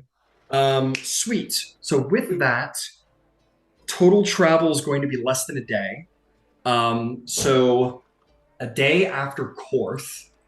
So basically, like once you get back on the train in Thalos, you go through customs at the border between when basically it stops. You get to the border of Ondir and Thrain. That's when like all the rest of them fall asleep, and you guys take the rest of the travel over to Fair. You guys are waking up a couple times to like hand over your information, and you guys make it on the. You slept on the 29th. I'm happy Woke that up. I'm happy So the you're family's able to get by. Yeah, you're able to get there, which is very nice. So you guys are going to get there on the 2nd of the next month. So, lo and behold, you arrive in Fairhaven finally with Whippersnapper in tow. Venom, Mr. and Mrs. Sassler, I present to you Fairhaven. They all three at the same time go, "Oh my gosh!" As they're in their like peasant, like nondescript, colorless rags, and Fairhaven is this place of opulence and Ondarian beauty. Shit, I It's should have like- thought of that. Yeah, We're going to it's get a okay. carriage and go directly to the Demense. Yeah, Understood. I said, yeah. While Rowan's doing that, I explained. I know the Ondarians can be a bit extravagant, but they're decent people. They're all very happy to be here. See the outputs could be 3 silver for a carriage, and that Oh, carriage will easily. be with you all day if you require. I'm just gonna say food's given to you on the train. That's not an issue. Um, and you ride through the city of Fairhaven over to the Denise. I let Um, Vedem sit in the window seats to look out. he's like, "Oh my gosh!" as his like nose is pushed up against the thing, and he goes, "Oh look, that woman is dressed so strangely," and she's got one of the like dresses with the little cage put in there to make her butt look ridiculous. Walking down the street, looking beautiful, goes, "Wow!" And you guys arrive at the Demise of, I believe it's Memory, Mhm. Yeah, I and think he so. goes, "Oh," um, I and ex I yeah. explained to him that we are staying. Vedem, we are staying. This is the Demise of Memory. This is a house belonging to some friends of ours, House Fjarlin. We Oh, they They have are been help. bards and singers and entertainers, and they juggle and they tell stories. oh, wow. That's. I've always wanted to juggle. We What's have juggling? uh, um I you'll will see find someone to show you. you will see it when you you'll see it when you get a chance to see it. You'll know it then. Do I Okay. get a sense that Thorani Circus has never come by in the city, their town? Well, Thurani operates out west. I mean, east. This is technically. Oh yeah, east. Sorry, I got my east and west mixed up. They operate in the east. It's possible, but their services aren't cheap. So Yeah, Like it was a yeah, probably very never. rundown town. yeah. I don't know that Yeah, they would. like There's a moorland Yeah. border town ain't great. That's mainly there to like keep the monsters out. Vergensly's interaction with Dragonmark houses, like, actually, I'll say, you know what? I'm going to hold it back because this isn't a party that comes from poor tidings. So you guys probably don't know what life is like very well in a village like Rowan. Like, you've had a I've very unique, like, any interactions you have with villages have been tremendously unique I mean to war scenarios. I think Yeah. my father would have taken me to some of the villages in time. He would have like sat in judgments at some points, but They not. would I'm have not come like to the Bastion if there was Yeah. a uh, issue large enough that a warlord needed to intercede. That issue came to him. uh, So Ludwig, as a son of a warlord, no, I don't think you have a large understanding of what village life is like. I don't know if I agree with that. But you know what? You're the DM. You choose. You get the final say on us. Maybe in this maybe like during the war you stopped at certain villages, but like these were like war torn villages. It wasn't the like everyday operation of a standard village. They were Yeah. like villages retrofitted into like war camps essentially. Yeah. So And standard, you yeah, and you absolutely would have only seen the cleaned up, prettiest, best, that's not true. the dated, because the warlord's coming to town. Yeah. Everybody got their Sunday best on, That's like even if mother-in-law it was, cleaning. last week's fresh potato sack. Yeah. You saw the So best of the best. Yeah. Okay. yeah. Um. And then Rowan's What's only up? seen villages like in the most war-torn like this. Like this is Oh, probably her only experience of villages is shit's going down, fix it. Or Yeah. get people out. Yeah. absolutely. That's fair. I'll talk to you later about that, Ryan. But okay. Hey, Yeah. Yes. so Yes. we're in the Demense. Let's get together. Yeah. So as you guys get off the carriage and you're talking to the young boy, your, shall we say, Fjarlin liaison, unofficial title, Inara de Fjarlin, will sort of make her way out. She'll be like, Rowan, welcome back, dear. I haven't seen you in forever. I will give her a big hug and say, Yeah, kiss on the cheek, kiss on the cheek. do need to talk to you alone when we get a chance. Just very, very quickly in her ear.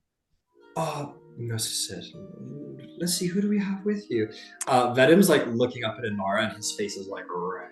And I will actually pick him up and say, "This is Vadim," and kind of angle it so that she can see his. We met him at a village in Karnath, Oh, and this is Papa Sattler, Mama Sattler.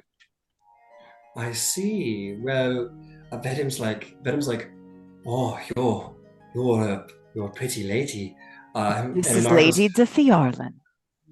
and Inara goes, well, thank you, darling. And then Venom just starts crying. She goes, what the fuck? Oh, She literally is like, what the fuck? Sorry. Right. And Mama Fiorlin's like, oh, it's okay. He said he just got overwhelmed. He just yeah. felt like this was a lot. Yes, it's surprising this hasn't happened earlier. He also just fell in love. He just saw this beautiful woman in Corvair and fell in love. Yeah, yeah. He's got a lot going on. Could I ask, could we find some a spare room or two for them? Yes, certainly. I will have it arranged. She'll snap her fingers, and various servants of the Denise will do so. She'll say, "Well, let's get you all settled in here. Cross is available.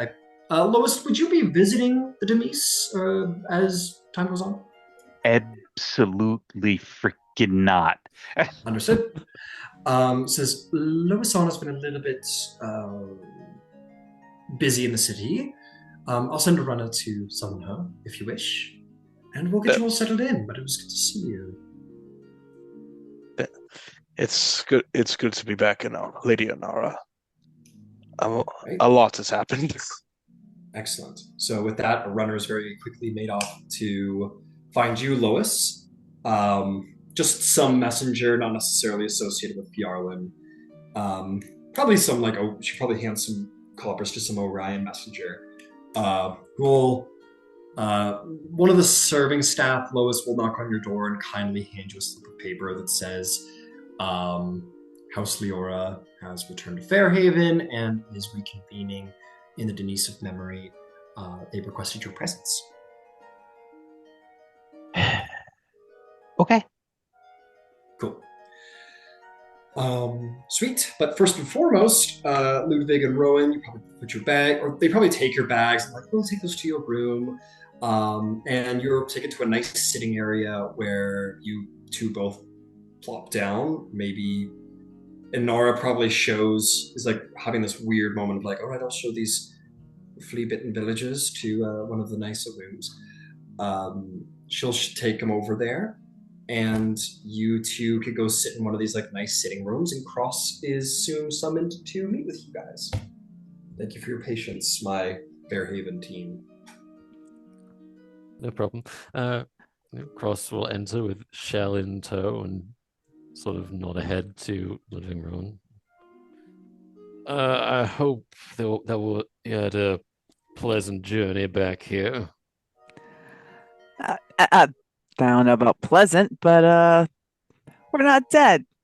We found another heir, and I think that we have the beginnings of a good relationship with House Denise, so it was productive, if long.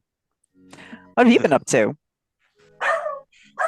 Keeping my head down for the most part. I have made arrangements with the Eyes of Ondair to get a chance to speak with Kara Vaf's corpse, so your return here is actually well timed.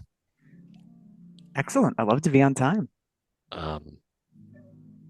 Lois has been Why isn't she? She's missing.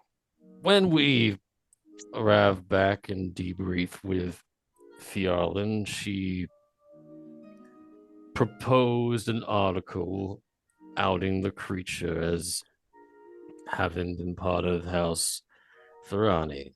Oh, well, we can't do that. That sounds like that sounds like a terrible idea. That was received quite badly. As a result, Lois tendered a resignation with the Chronicle, but since then has not returned to the Demense. Very well. Do we know where she's staying? I'm sure they've got everything taken care of, and they'll get her here in a second. I had a feeling it was going to come down to this, to be honest with you. While Speaking of which, yeah, Lois will arrive at this moment, if she so wishes. Yeah. If I see Lois coming, I just use the earring and say, "We'll talk about the Thorani thing later."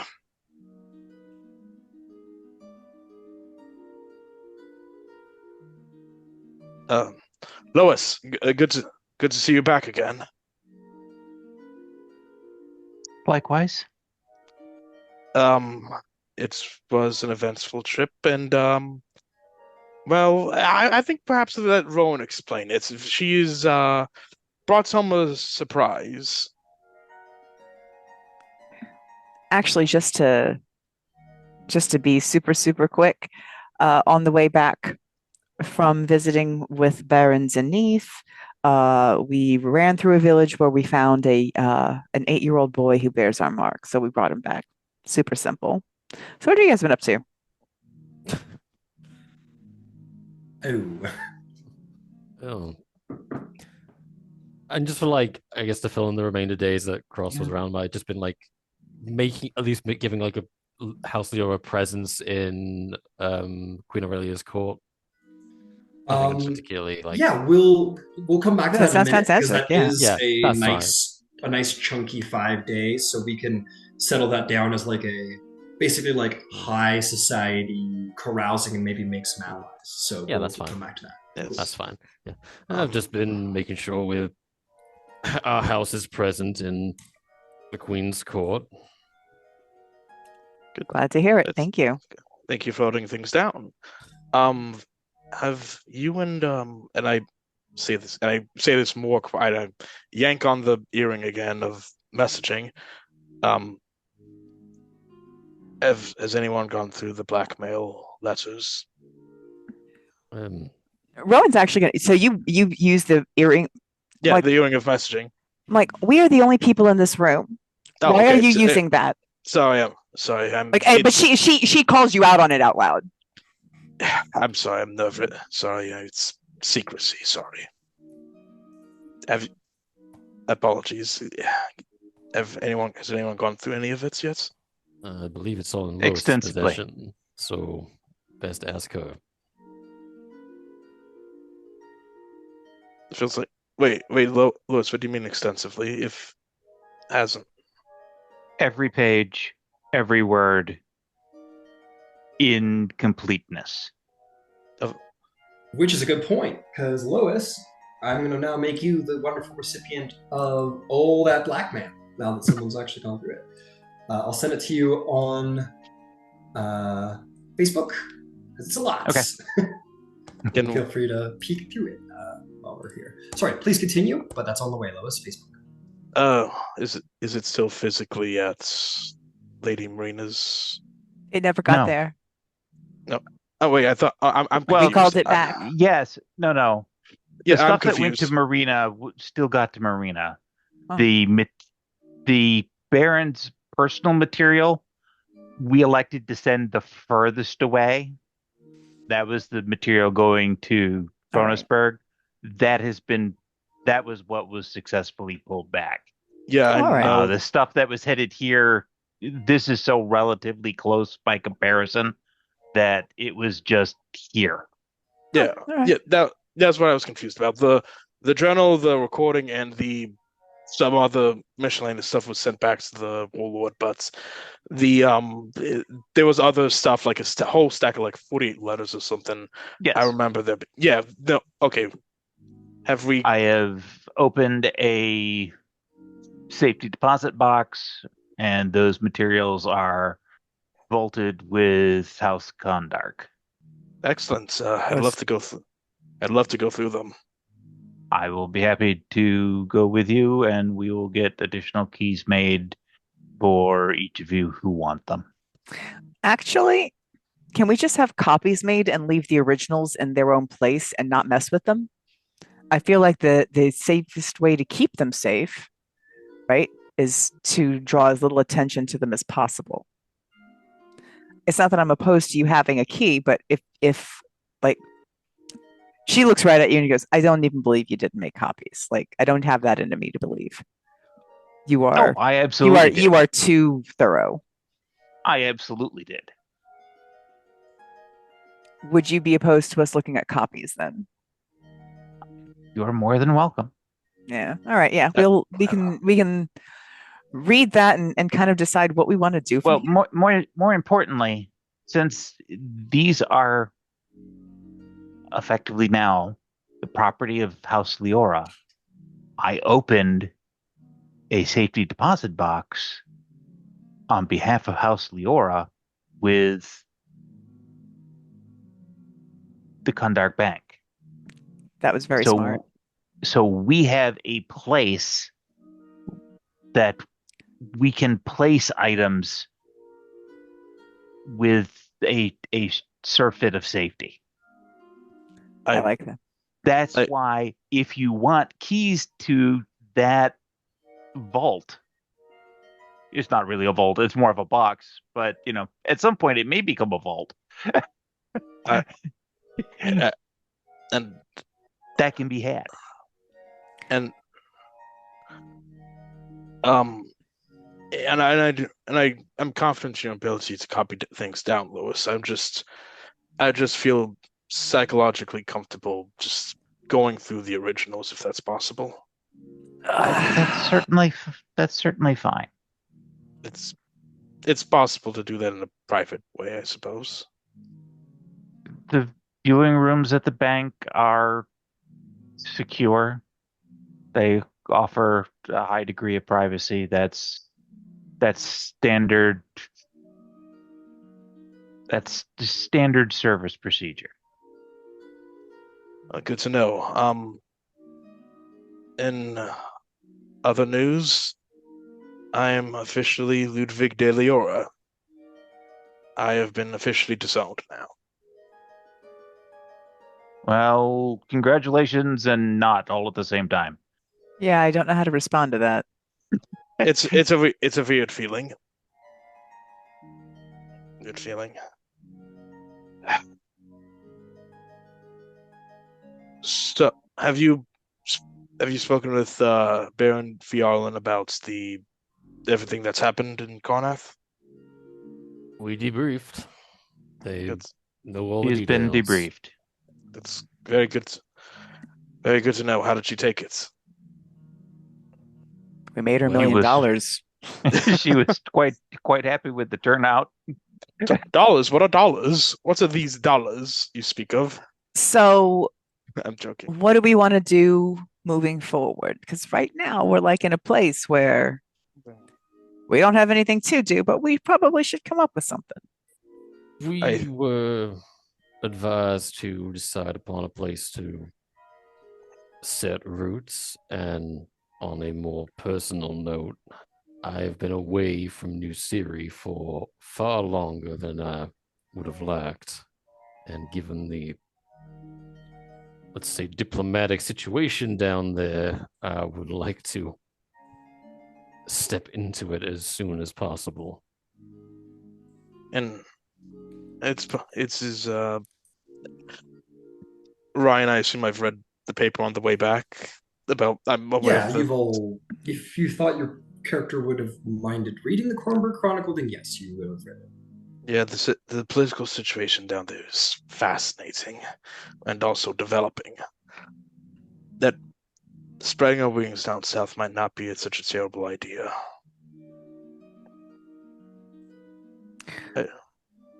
Do you need any support in that endeavor, Cross?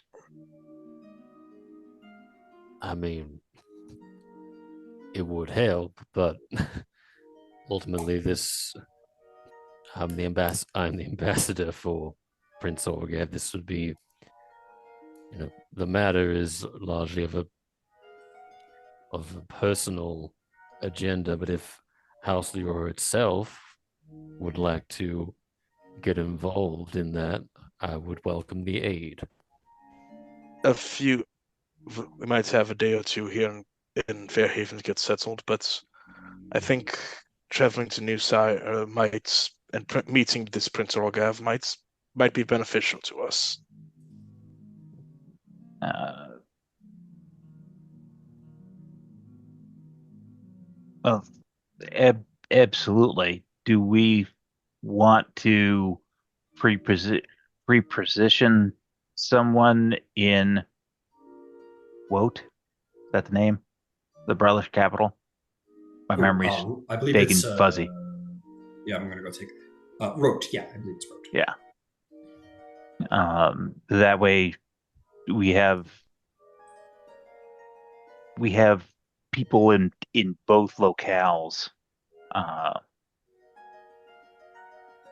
from from the onset, just to kind of pre-position pieces, because I would assume that any negotiation, any discussion, anything of that nature is going to need to take place initially at both Yes.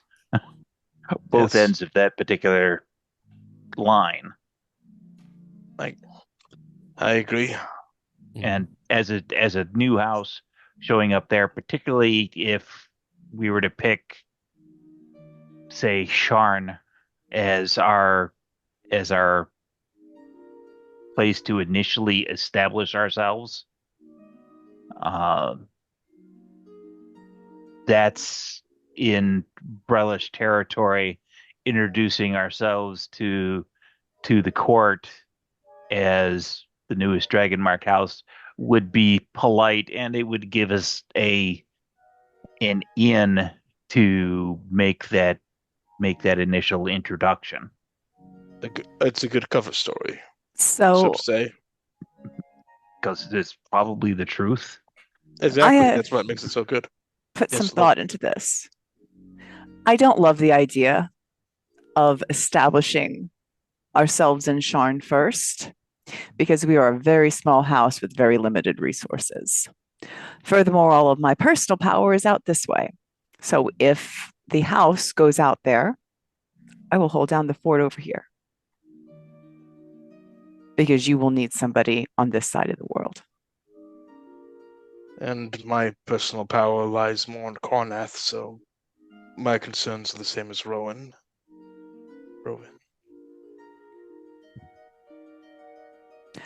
Well, my thought is that all of the other 12 Dragon Mark houses have two locations in Cover where they exist in force. You can't One exist of anywhere in which force yet. No.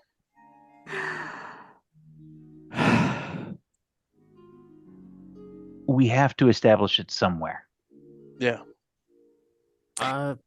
Given that all the houses have some form, I mean, there's the tower in Shan where all the houses are gathered.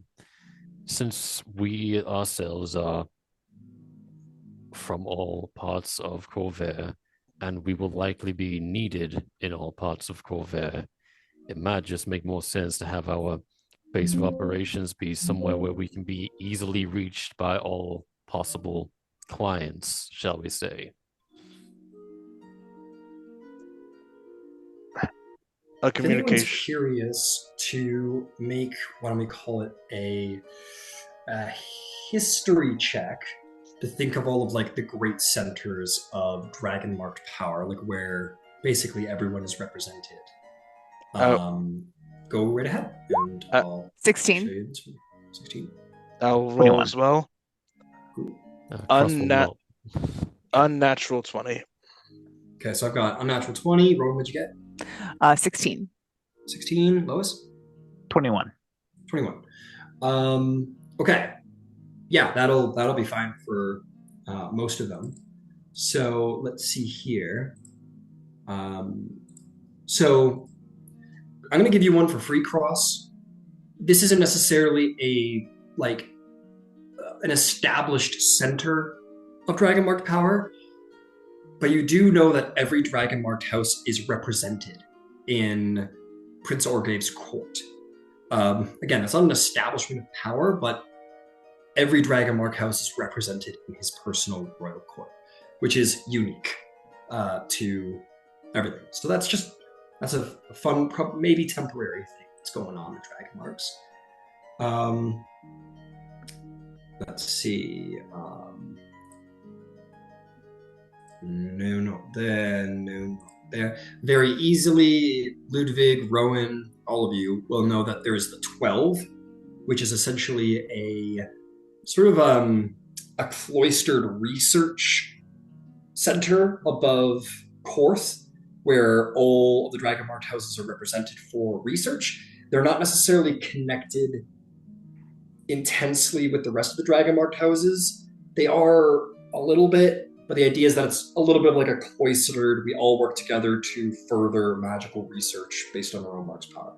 So eventually you'll probably want to establish a level in the Tower of the 12. But that might be down the line because you don't exactly have people thrown there for researchers right now. Let's see. As I said, the Dragon Towers of Sharn. Every Dragon Marked house has an outpost there. That one's very clear. And just double checking. Lastly, everyone tends to have at least a small presence at Thronehold, which is basically like the UN. It is unrepresentative.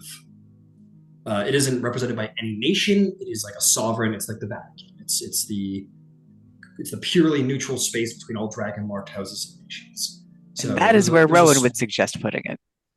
Yeah, but you guys would know they'd probably deny you outright because they're not affiliated with they're affiliated with everyone and no one at the same time. No one has more or less power in Thronehold.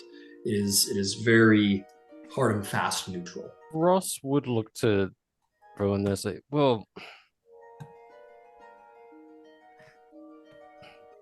every house has, or at least some houses have some some exception to the rules. Deneath is allowed to have its stand-in army. So we're a house of diplomats. Would it not make some degree of sense for us to have our place, at least our roots, in the place where diplomacy among the houses is conducted in Thronehold? It's a fair point. Off table, there might be push, but you've posed a very good point, Cross. Yeah, like we are a house of diplomacy. We are hopefully inherently neutral. That's the idea. If anyone wants to roll a history check specifically about Thronehold, go right ahead. I would love to. Fantastic. I'll roll for this one because this is something that does actually. Nah. 18. There's nothing. 17. 18, 17. Cross, you don't know much. Lois, did you roll? Yeah, 28. Lois knows a great deal. So I'll say for all of you, you would know. Okay, let me do it this way. Protected by. House Deneath does have a detachment of warriors present in the port city, or more of a port town there, known as Throne Port. They're known as the Throne Wardens, and they are members of House Deneath. So their services are lent to the people of Throne Port for protection purposes. There are representatives of the Five Nations gathered there. It also happens to be the seat of Thronehold Castle, which was built by Galifar the First. Well, I'll say that this is what you know, Lois. This is like the fun, history buff stuff, so you know this. Thronehold Castle was built by Galifar the First as a seat of power for the Kingdom of Corvair before the war. Now it sits as a place of essentially international intrigue between the Five Nations, the other recognized nations, and the Dragon-marked houses. No Dragon-marked house has their stronghold on Thronehold, but a very good point is made. The House of Diplomacy might suit to establish their home at the heart of diplomacy in the region of Corvair. It makes sense. We could take it to the 12, and they might think it's a sensible argument. But we wouldn't take it to There the is- 12. We would I mean, take well, it. I will give take it to you. Thronehold. I'm going to give you an exceptionally fun fact, though, because you rolled very, very good. Thronehold Castle, built by Galifar I, meant to be the seat of power of the kingdom, is currently abandoned in a state of disrepair. As after Jarrett Galifar's death and the rejection of the line of succession which led to the last war, there was no one to sit in that castle. So there are a special detachment of Dennis guards known as the Throne Wardens, who remain there to protect it almost honorarily. But, I mean, nobody lives in that castle. And it is the original seat of... Not saying that is... I don't know. I mean, that could be a step too far. We do, but we do have a renovation budget, right? And this would be a historical building we would be renovating. It's a historical project. That's how we frame It could it. be a historical project. There could be... The point is that if you guys want to set your eyes on Thronehold Castle as your stronghold, Yeah. it would be tricky, but for the House of Diplomacy, maybe there's legal loopholes, maybe there's... Who knows? I'm Might be kind of possible. I'm intrigued by this. Ludwig Well- likes the idea of Thronehold Castle. He likes that a lot. The on- If we're interested in going down that route, I would suggest the following. First, we take a look at the architectural pieces for it. I'm certain,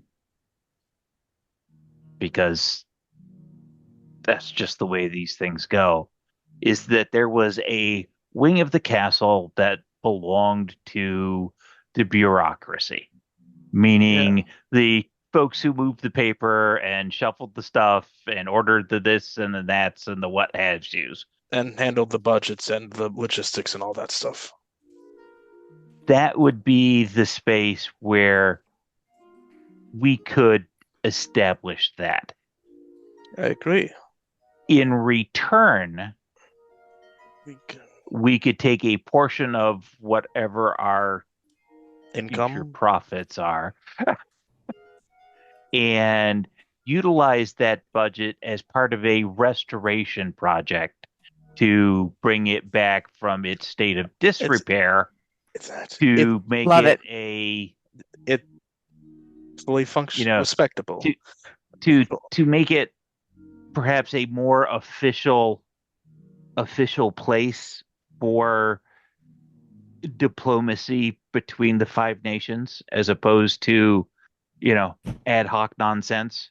It would frame it as a charity project. It could get some people talking. I imagine we could. Don't frame it as charity anything. Ludvig, Okay.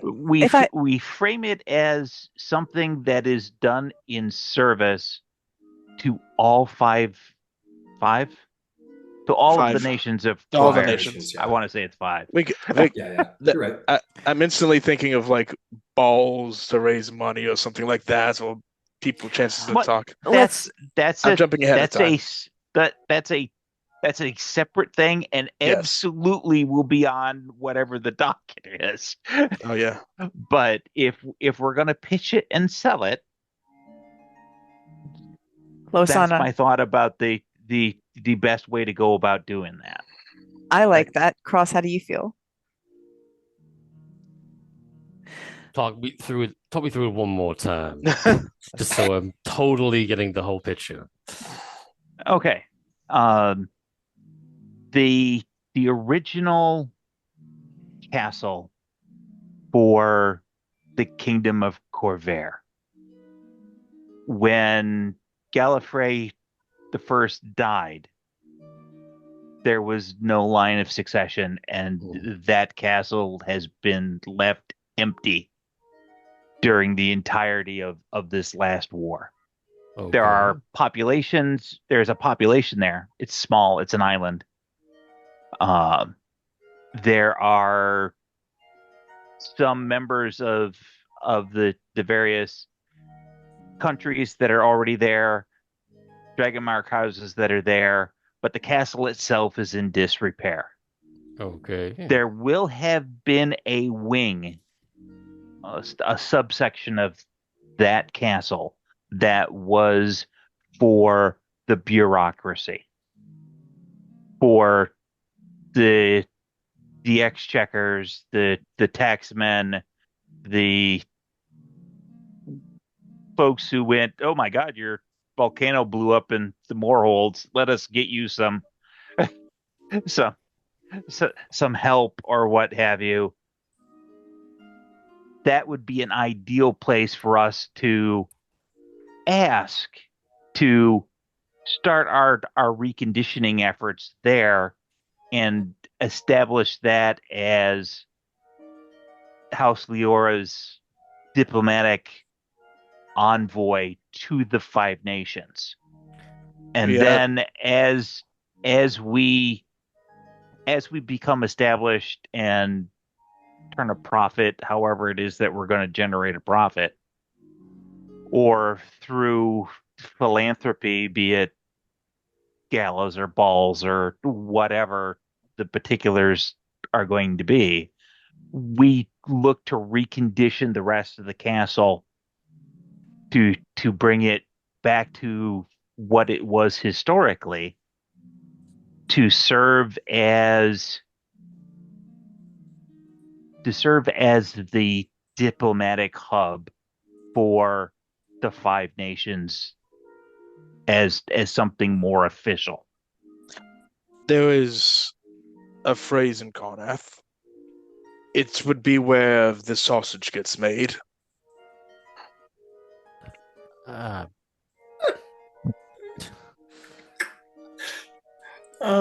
If anyone wants to make an investigation or insight check regarding the Sausage? no the I guess shall we say the potential benefits, legalities, whatever of this, go ahead and go for it. Let me know what Insights? check you made. Different information checks. Insight or investigation? Insight 18. Insight. Who else gave me insight? I had insights only a 7. 7.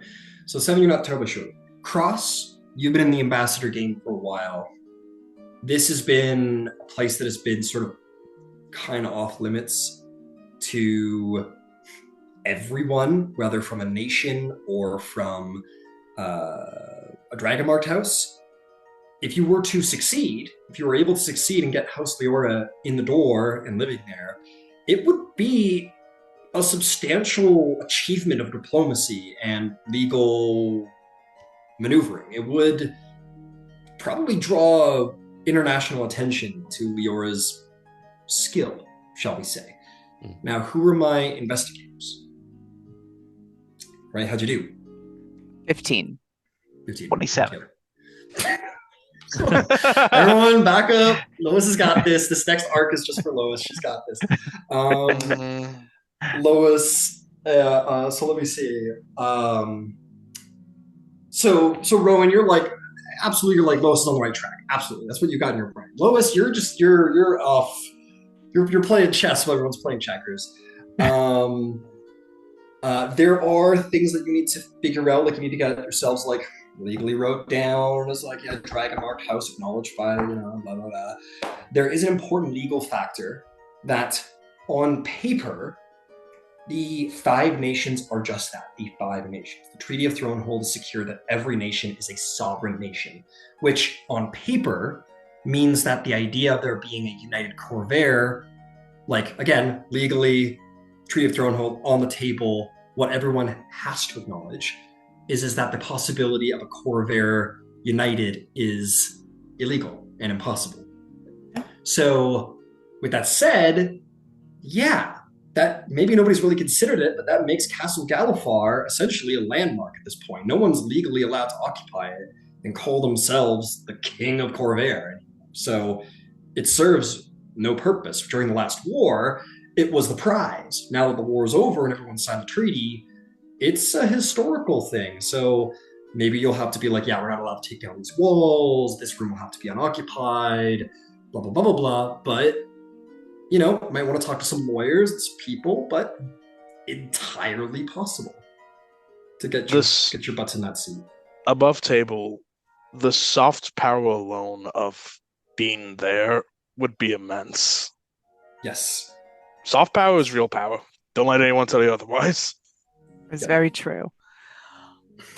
I like Thronehold, for all the reasons. And if we all kind of like this, Cross, if it sits well with you, maybe Loisana can take point on it because boy do you have it together. I Also, don't if I we read a need lot. to, I have no objections to this idea of going to the hold and taking a room in the castle and developing from there. But I would describe it as a long shot, shall we say. So if that doesn't pan out the way we want, we should have A backup plan. a backup plan that's more tenable. True, true. But well, it's a long. that's gonna take a little bit to get going, right? Yes. So in the meantime, uh, if you want to establish something simple at New Siri,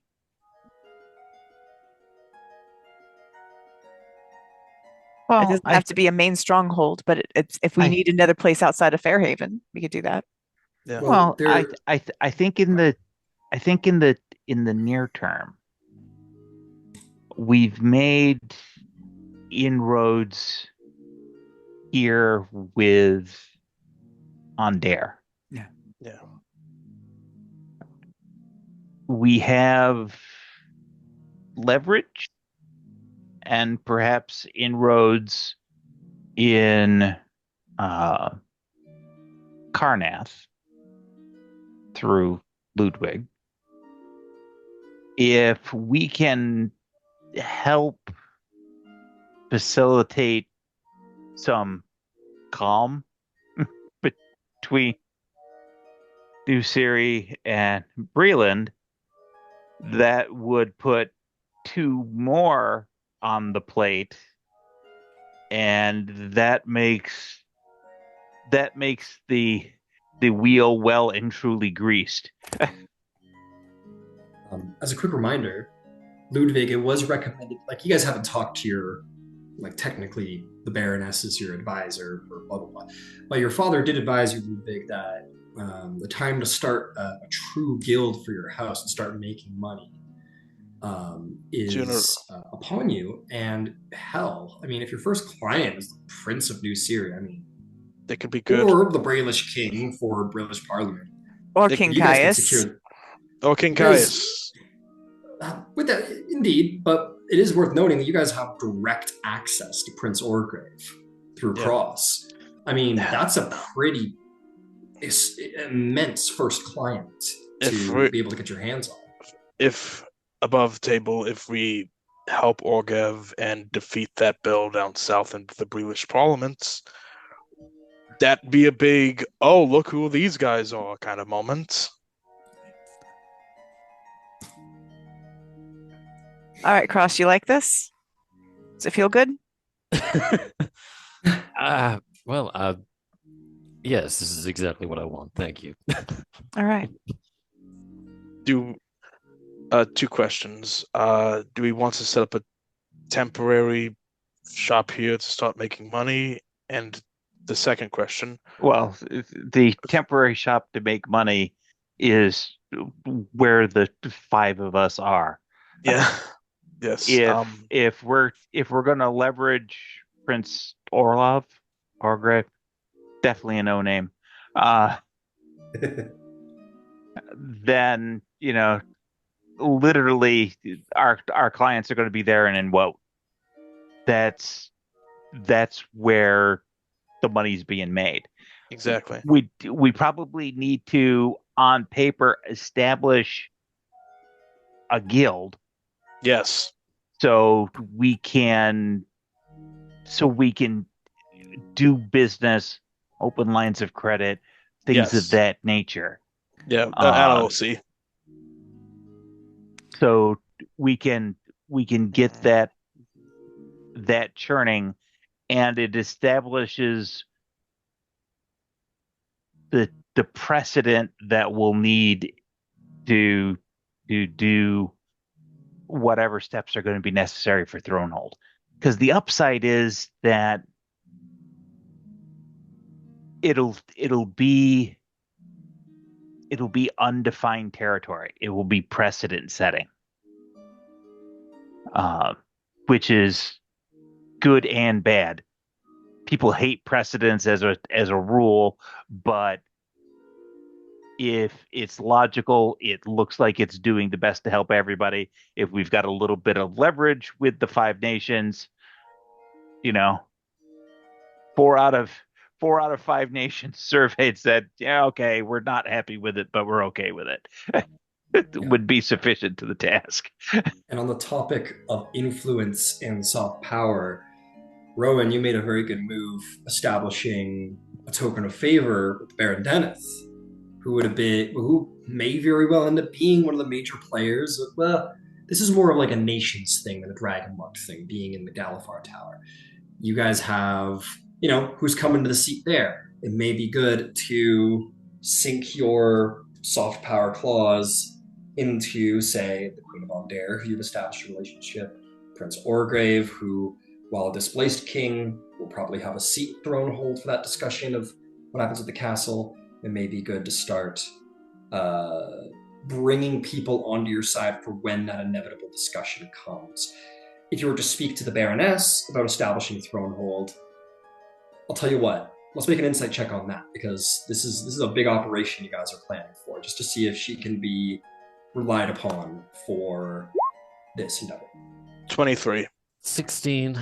19. 19. She's a little difficult to read as a person. I'm going to say, like, Cross and Rowan, you're like, oh, she wears a mask. She's a very old entertainer, very probably good at performing. Tough to say. So you guys are a little unsure. But Ludvig, with your 23, you feel pretty sure that the Baroness would be able to not only keep your confidence, but push you in that direction and maybe even encourage it. And the reason is that a lot of dragon-marked houses are ready to see the Korth edicts eroded.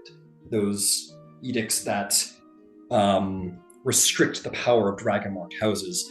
We've entered into an age where nations aren't as powerful and aren't able to enforce the Korth edicts as much as maybe they should be. Dragon-marked houses might not mind if that's eroded.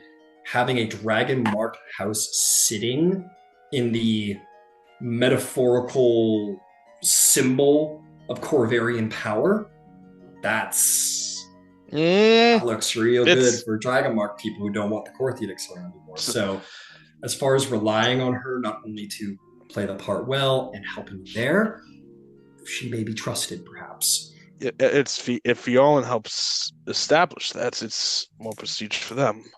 Well, the better you guys do, the better Fionn The better they does. do. Yeah. Yeah. The better the kid does, the better Mama does. Mm-hmm. Yeah. And above table, this is something Ludwig's been thinking about, but if the Korth edicts begin to fall apart, maybe we can shape how and in what way they fall apart. I mean, you're friend buddy with House Deneth, and if it's the era of the dragon marked house and the nations fall, I mean, that's what we're talking down the line. Yeah, you need the army on your side. Yeah, hey, military power is big power. But in the meantime, you guys are heading in very interesting directions. You're like, headquarters? Historical landmark?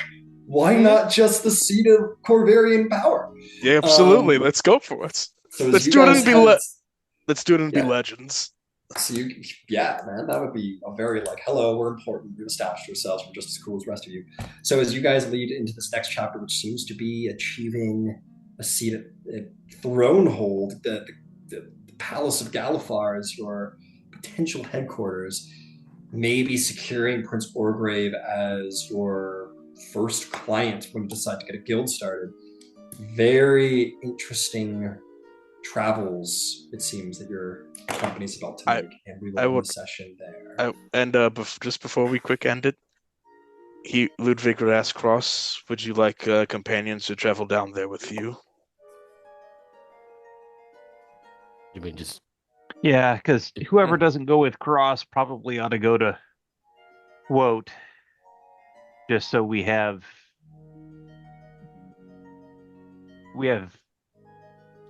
assets in both locations. I think that it would be only fitting that we, like I just to Rowan, that our, I suppose, de facto Baroness accompany me.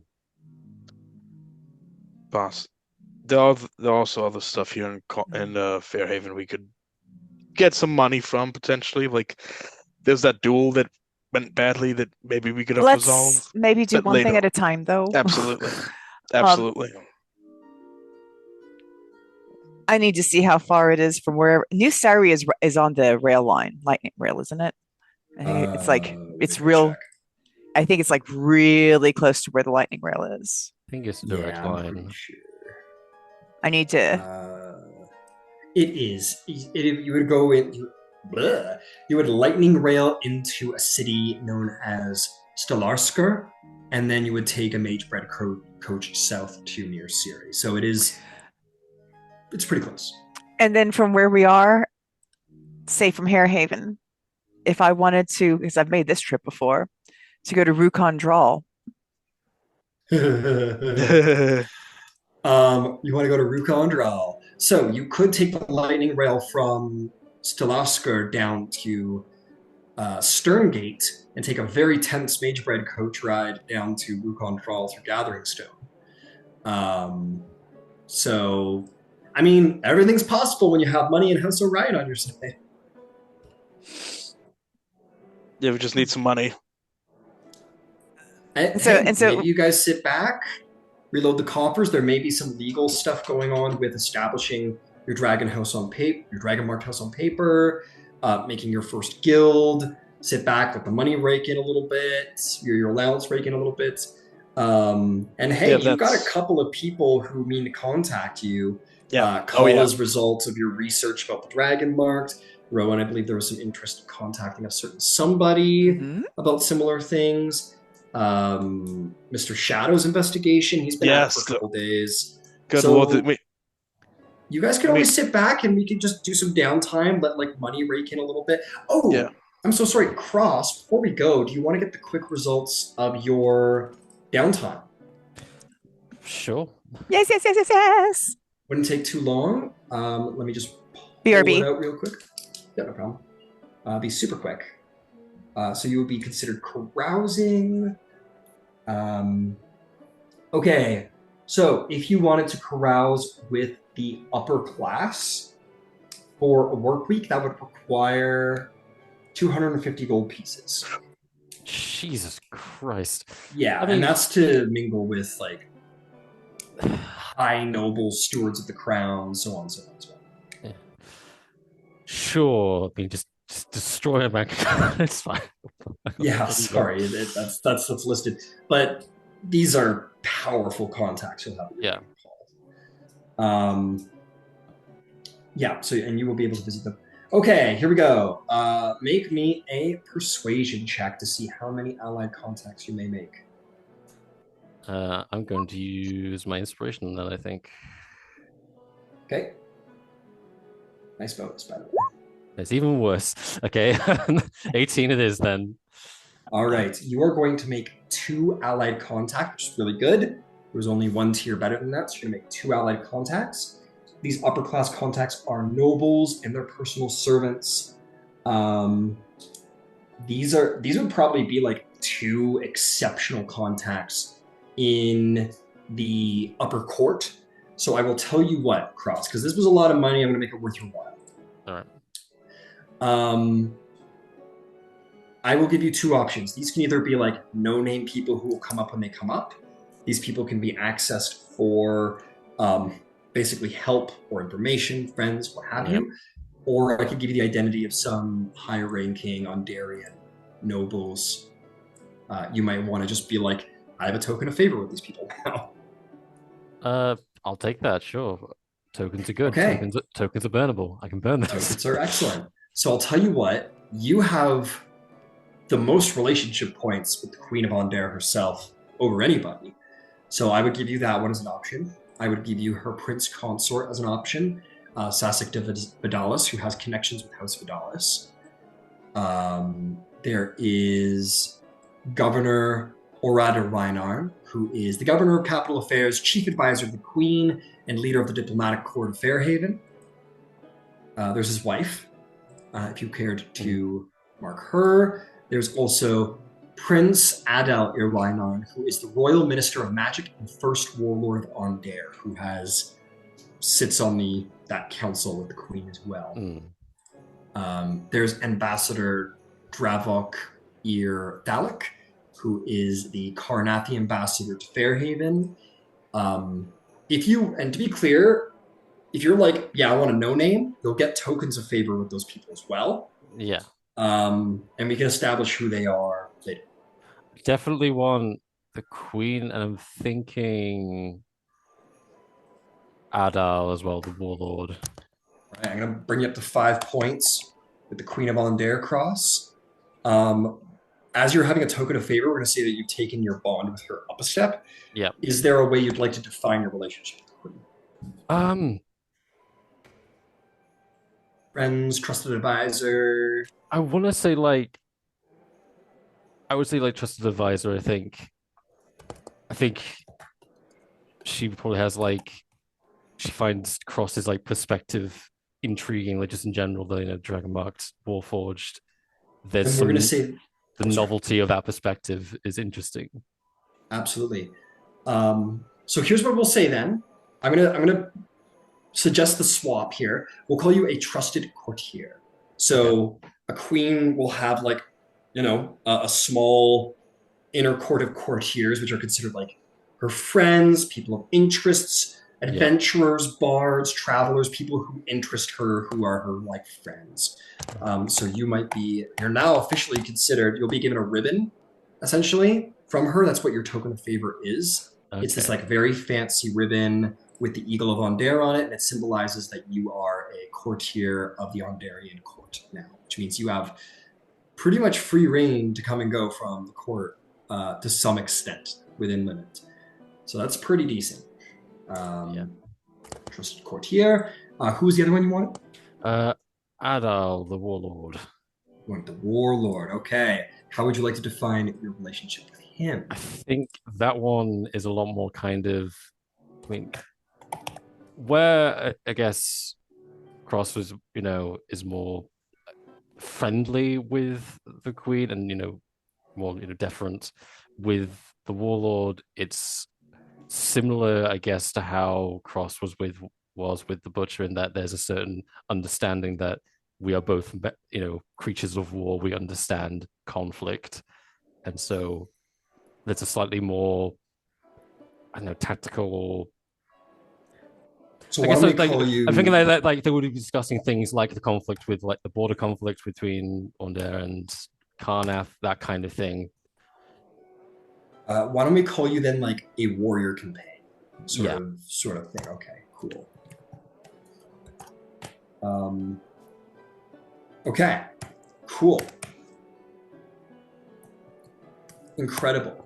And it'll be very interesting because the prince has a bit of a reputation for being well dressed, kind of a pretty boy.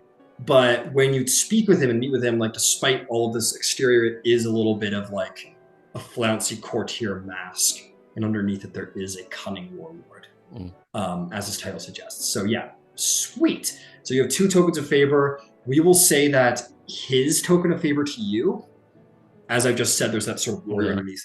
It is a rusted shard of a blade.